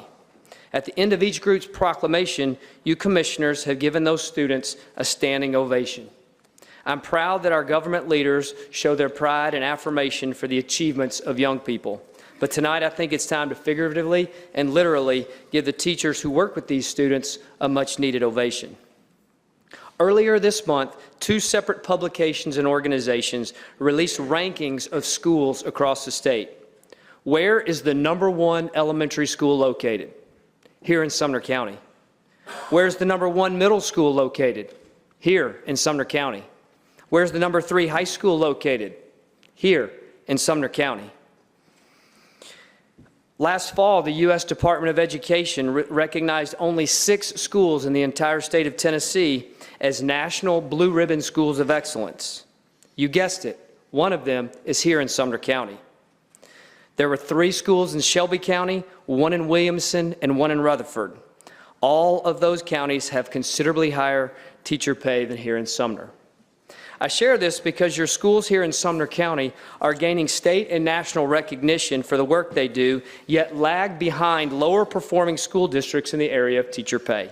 Some might feel this is just simple fiscal responsibility, that you're getting bang for your buck. However, please consider the following 2 real concerns for these award-winning schools.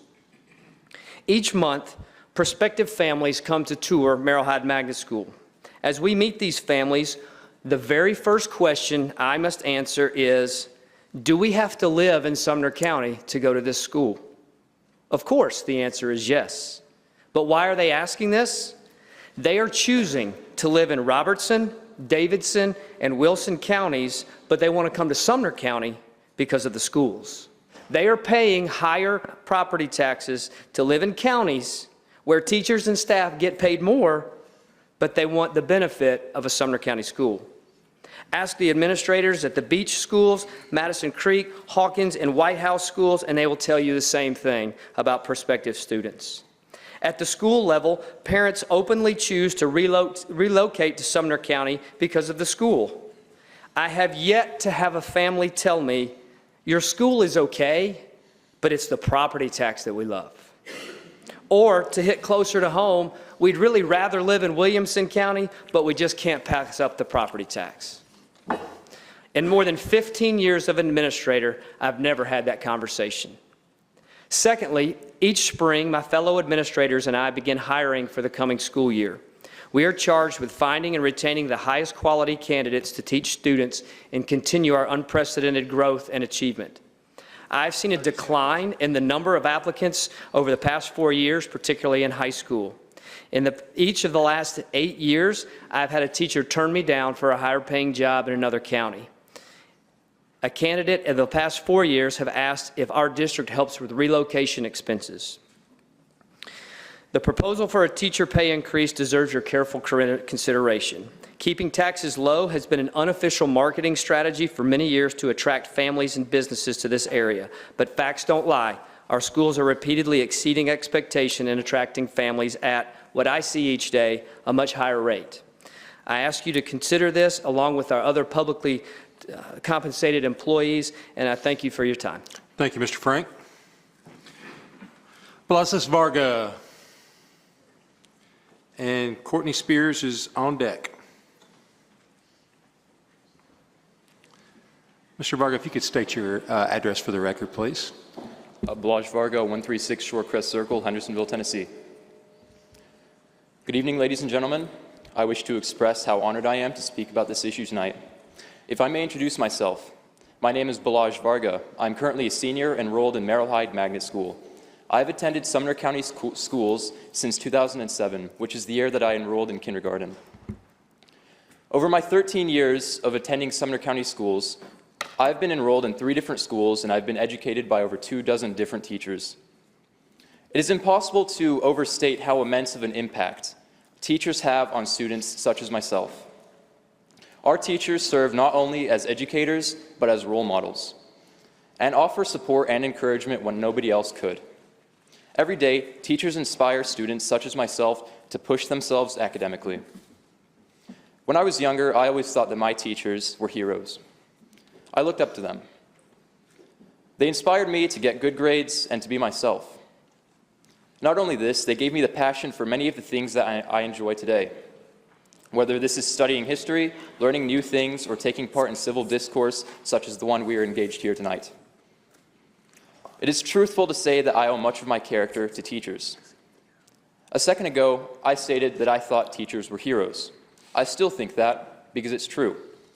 There are so many things that teachers do for their students, from teaching them, to praising them, to telling them that it's okay to miss a question or two on a test, to simply believing in them. Teachers do a lot for their students. Teachers do a lot for society. There are many quintessential pillars to our society, and teachers are perhaps the most important. From a young age, I thought teachers were heroes. That's why I'm here tonight. And that is why it came as such a shock to me when I discovered how little they were compensated for their duty. For a career which requires passion, knowledge, a degree, a license, and so much more, it is devastating to know that our teachers are underpaid. Particularly in Sumner County, teachers make up to $5,000 less per year when compared to nearby counties. This is in despite of higher recently reported ACT scores, graduation rates, and overall student achievement in Sumner County. Clearly, our teachers are doing well, but unfortunately, their salaries are not. As a student, it is appalling to think that my teachers would have to teach in a neighboring county school district to be more fairly compensated for what they do for their students. Higher teacher salaries are indeed virtuous, especially given how much time alone they dedicate to their career. I know teachers that work well into the evening to ensure that papers are graded, that lessons are planned, and that students are prepared. As a student, I therefore wish to speak in sincere favor for the proposed salary increase for our teachers. The county has proposed a $4,000 pay increase for our teachers. I wish to note that how well deserved this is. As I have established, teachers do a lot for their students. That is without question. This is why a pay increase is needed, for it benefits our teachers, our students, and our community. A higher salary would give our teachers the resources they need to further the education and accomplishments of their students. Students are the future. I don't have any kids of my own, but if I did, I would feel splendid knowing that, I would feel splendid knowing that a salary raise would directly improve their education. The cost of this salary increase is, I believe, infinitesimal compared to the guaranteed benefits to the societal and academic areas. A higher teacher salary would attract talented individuals to teach at our schools and would ensure financial security for our educators. Teachers are crucial to the community, and a salary increase is a welcome improvement to their capabilities. As an AP scholar myself, I'm going to be taking 8 AP exams in the upcoming May before I graduate. I've already taken 3, and I've earned 5s on all of them. 2 of these exams were taught by my AP Human Geography teacher, Mrs. Wicks, and my AP Euro and AP United States History teacher, Mr. Duncan. I don't think I could have done anything well without them. And the fact that either of them could just go to a neighboring county for their well-deserved compensation is appalling to me. And I hope we see some improvements here tonight. Thank you for hearing me. Thank you, Mr. Varga. Ms. Courtney Spears. While Ms. Spears is coming, I'll announce we got confirmation today that last year is the most AP scholars we'd ever have since Mr. Varga has won. We had 130, I believe, last year. We have 150 this year. 45 from Merrill Hyde Magnet School and 50 from Hendersonville High School. So the 2 highest, 15 from Gallatin High School. So we're very excited for the accomplishment of our students. Ms. Spears, if you could state your address for the record. My name is Courtney Blankenship Spears, and I live at 106 Sagamore Trace in Hendersonville. I'm a lifelong resident of Sumner County. I started as a Guild Gator and graduated a Green Wave. I've taught for 20 years in this county and have spent most of my career at Merrill Hyde Magnet School. I'm also the current president of the Sumner County Education Association. I want to thank Dr. Phillips and the school board for addressing an issue that has been compounding year after year. Tonight feels historical. Something like this will not come around again, and I know because I've lived in this county. Sumner County's history indicates this to be true. In 2002, my dad, then Commissioner Joe Blankenship, voted for the largest tax increase in Sumner County, which the then Director of Schools, Merrill Hyde, wanted. That was 17 years ago. The average tax increase that we are speaking of tonight would be approximately $18 for most households. You get what you pay for. This year, we started school with empty classrooms, and they're still empty. I have a child in our school system, and I'd like to think the teacher in front of the classroom feels valued and well compensated, and doesn't have to worry about the mortgage payment, paying the other bills, or getting to that second job. And I know teachers that have these concerns. But tonight, commissioners, you have the opportunity to make a strong statement. You have the chance to set Sumner County ahead. We need to retain and attract and not get the leftovers from someone else's career fair. I respect and love working for my principal, Mr. Darren Frank, who spoke earlier. But I do remind him from time to time, he needs to go to Williamson County his last 5 years. To all of you, if this does not pass tonight, there are opportunities out there. We have the pay scale. We can look at the comparison. Let's be clear. Sumner County teachers are getting excellent results. We have the high ACT scores, and we're constantly improving graduation rates. We deserve this raise. I'm asking the commission to pass this budget. Thank you. Thank you, Ms. Spears. Mr. Jimmy Overton.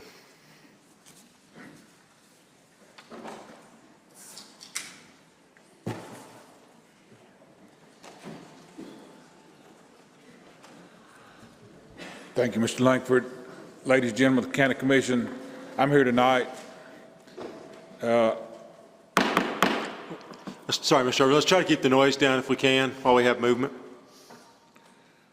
I won't reiterate what Mr. Fennell said. I am currently a city council on Gallatin City Council, and I'm here tonight to ask you to please support the parking garage that's before you as part of this. I was asked some few months ago to serve on the ad hoc committee. I fully support this judicial system downtown Gallatin, but we have to have this parking garage. We're going to build it in Gallatin.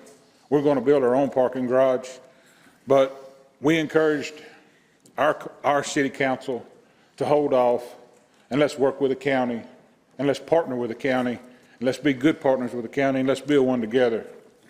And I encourage you to do that tonight. We've taken a vote at committee. Our entire council has agreed to partner with the county as long as we can build it first. But please, let's build it first. If we build it at the end of this thing, you're going to detriment our downtown. So please build it first. As far as teachers are concerned, I'll just say one thing. I have a son that teaches in Sumner County School. He has a master's degree.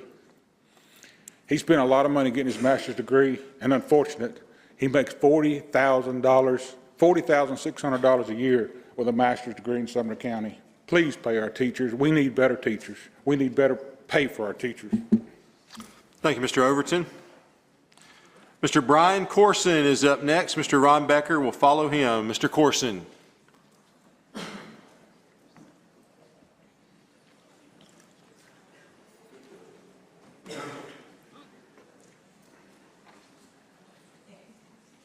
Mr. Corson, if you could state your address for the record. Yes. My name is Brian Corson. I live at 128 North Lake Drive, Hendersonville. Thank you, Commissioners, for letting me speak. I'm a retired Army veteran. The 5 children in my family have attended the Sumner County school system for a cumulative 41 years. My youngest is just starting at Hendersonville High School this year. I've also just opened a business here, so I'm not going anywhere anytime soon. I understand there are many components involved in this budget, and I support a balanced budget. However, one item has been continually overlooked in the previous budgets has been teacher salaries. Sumner County is the 9th richest county per capita in the state of Tennessee, the 3rd richest in median family income, but 115th in teacher pay. How can anyone justify this? How can anyone think this is good for this county? because we are continually losing, as it's been said, high-quality teachers to counties who pay decent salaries. 2 county-wide Teachers of the Year from the past 5 years have gone to the Metro Nashville system because of better pay. It's been already stated how great a job our teachers are doing here. And I'm not a teacher, but if this raise doesn't pass, I believe teachers will be totally justified in organizing a sick out, even though I know that's the last thing they would want to do. Our teachers devote their lives to helping our students and communities. It's time to devote money to our teachers. Let's fully fund this raise and start it this year. Thank you. Thank you, Mr. Corson. Mr. Becker, or excuse me, Dr. Becker, Zoe Doyle is on deck. Dr. Ron Becker.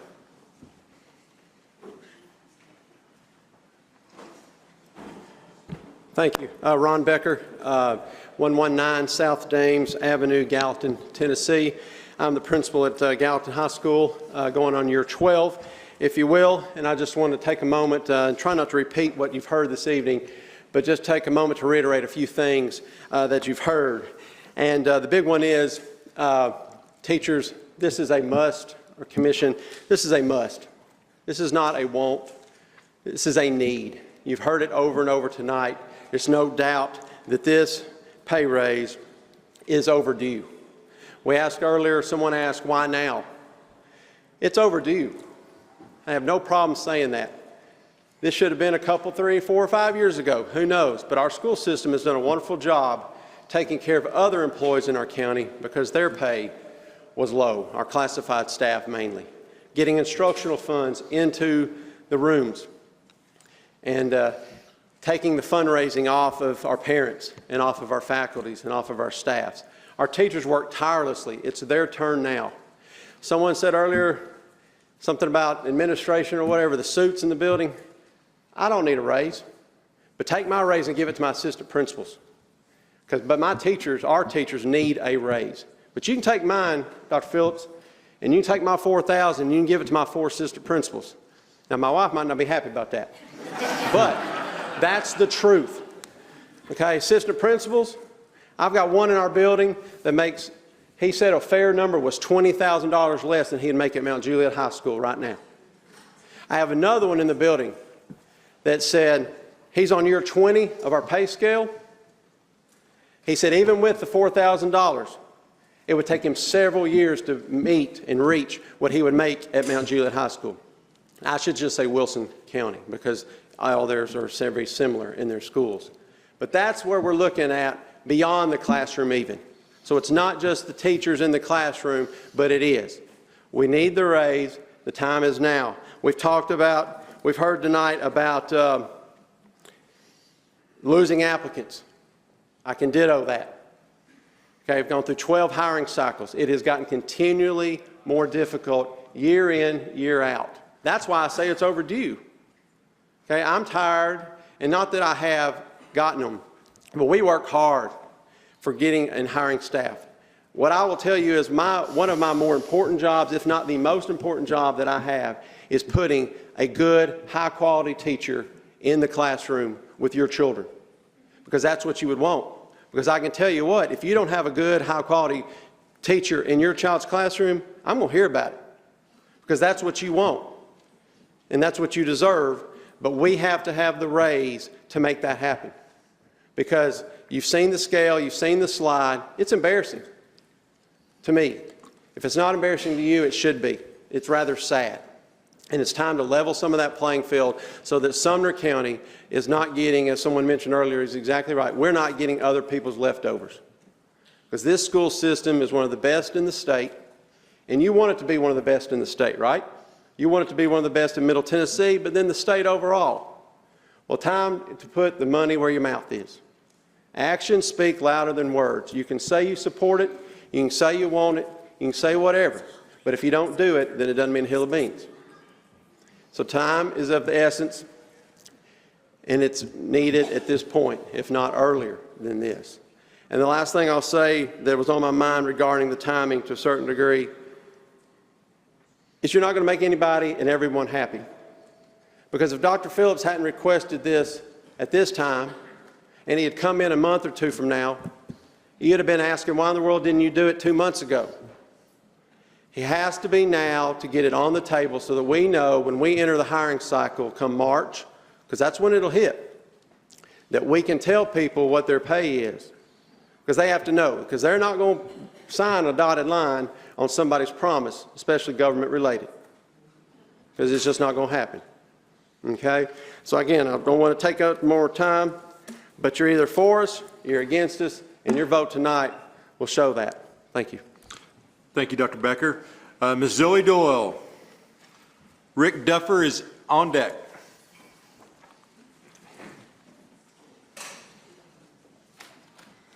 Good evening. My name is Zoe Doyle. I live at 821 Longboat Drive in Gallatin.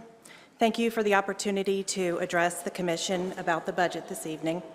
There are 2 areas that I would like to offer my thoughts. The first is the new courthouse and jail pod projects. I've seen many comments on social media that paint these projects as wants, not needs. Some of the comments, unfortunately, go so far as to say that these projects are a money grab by greedy people who just want a lush high-rise in which to work. Nothing could be further from the truth. I work in the courthouse on the public square. We don't want a new courthouse because the employees, most of whom are also tax-paying Sumner County citizens, want a fancy new building. We need a new courthouse because spaces have been outgrown and function is compromised. I have also seen lots of statements on social media about how the building on the square should just be renovated. That won't solve the space issues in the other court buildings, and it won't solve the biggest issue from my perspective, which is safety.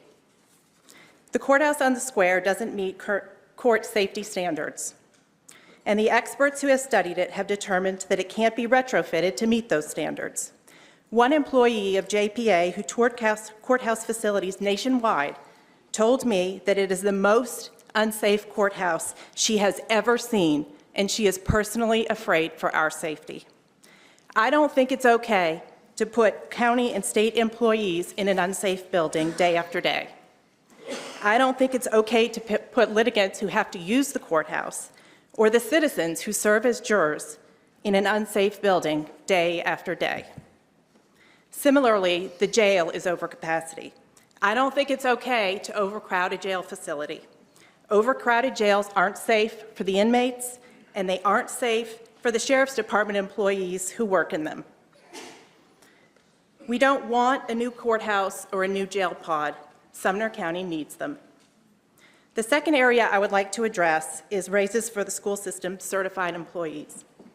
In private businesses, when job duties expand, oftentimes so do salaries. Unfortunately, that doesn't seem to be true in education. I think about all of the new requirements and additional burdens that have been placed on educators in the last 15 years of federal education reform, and it's overwhelming. And I think about the many educators I know. I think about my neighbor and friend, Rachel Payne, who teaches middle school and who I have never heard, not one time, complain about the burdens that new federal, state, or county-led education reforms have placed on her as a teacher. Rachel only sees opportunities for new ways to increase the successes of her students. She never complains, she only works harder, stretches more, and innovates further. I think about Dan Johnson, who is an ESL teacher and who is always on the hunt for new ways to reach his students and improve their growth. Dan has young kids, but he still makes time after school and on the weekends to build gardens and libraries for his ESL students so that he can expand their language and writing skills.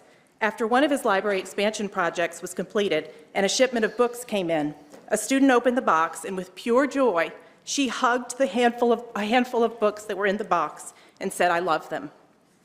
I think about Rochelle Horst, who is a school nurse at Rucker Stewart Middle School. Rochelle doesn't just administer medication and tend to bumps and bruises. For years, Rochelle has used her own personal funds to buy sanitary supplies and snacks for kids. She did that because she found that if she could offer a mint or a snack to a student with an upset stomach or hunger pains, it helped keep kids in school.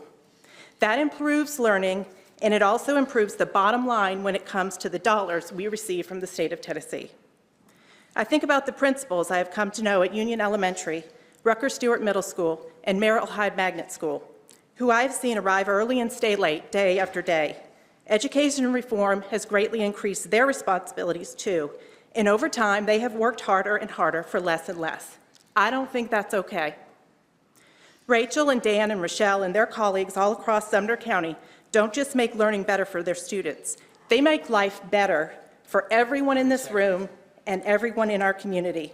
We know that because their hard work is improving outcomes, not just for the individuals they reach, but also for the buildings in which they work and for the entire school system. Those positive outcomes are reflected in our home values and in turn in our own net worth. While no one wants a tax increase, I recognize that when my home value increases, so do my responsibilities in the community. I expect to pay more. I support the tax rate proposed by the Budget Committee. Thank you. Thank you, Ms. Doyle. Mr. Rick Duffer, Mr. Stephen Puckett is on deck.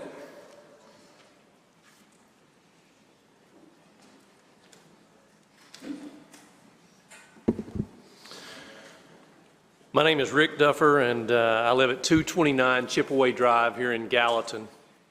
I'm currently the principal at Westmoreland High School, and I want to take this opportunity to tell the Commission how much I appreciate each one of you. I've spent personal and professional time with you, and I appreciate the job you do. The task that you have before you is not taken lightly. It's a difficult one, and I join many of you here. And the audience that I speak to is divided, those who support a tax increase and those who oppose a tax increase. As a taxpayer in Sumner County, I want to state firmly that I really don't want to pay more taxes. But let's rewind 40 years. I was a young man living at home with my parents, and I was awakened early in the morning by my father who said, "Wake up, it's time to go and work in 5 acres of tobacco." I didn't want to do that, but he awakened me and I went out and I did that. He also awakened me at times and he said, "Get up, it's time for you to go out and we've got to work in hay." I didn't want to do it, but I was awakened early. He would come in at times and he would say, "We've got to go plow corn, we've got to pick corn, we've got to grind corn, or we've got to feed corn." And though I didn't want to do that, I was awakened and I went out and I did those things. At the end of my junior year in college, I realized that I didn't have enough money to finish college, and I was faced with borrowing the money to do so. I borrowed $8,000, and at the end of my senior year of college, I took a job at Westmoreland High School, teaching science and coaching football. You say, well, $8,000 is not that much. When your salary is $18,000, $8,000 is a lot.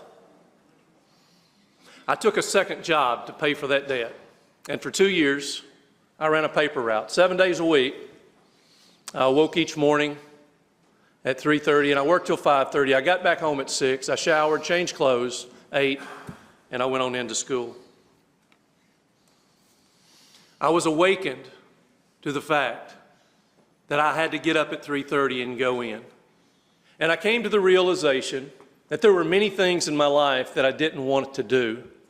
There were many things in my life that I wasn't real fond of, but I realized it was necessary. None of us in here tonight want to pay more taxes, but it's necessary. There's 2 types of teachers in Sumner County, 2 types of teachers all over the world. There are those teachers who have a calling upon them, and those are the people who are gifted with the ability to go into a classroom, speak to a student, live before a student, and change that student's life. And then there are those students without that calling, but they choose the profession and they train. Those with a calling upon them, those who are truly gifted, those are the teachers that I want to hire. And over the past several years when interviewing, it was my job to discern what type of teacher am I hiring. Several years ago, no question about it, Sumner County was the first stop for new graduates coming out of college. If they didn't get a job in Sumner County, they went to Wilson County. If they didn't get hired in Wilson, they went to Robertson. But that's not the case anymore. Sumner County has become the third choice for folks who live locally, graduate, and apply for a teaching position. There's no reason why we are third to those 2 counties. I did some research and I pulled some numbers. I took the per pupil expenditure. I took the amount of money that each of these systems received, and I took the number of students. Sumner County has a per pupil expenditure of $7,947.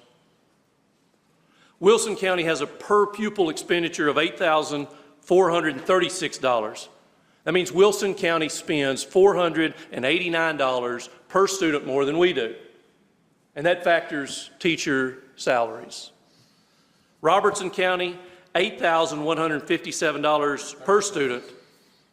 That's $210 more than we do. I would be remiss if I didn't talk to you about some of the accomplishments at Westmoreland High School and the teachers who work there.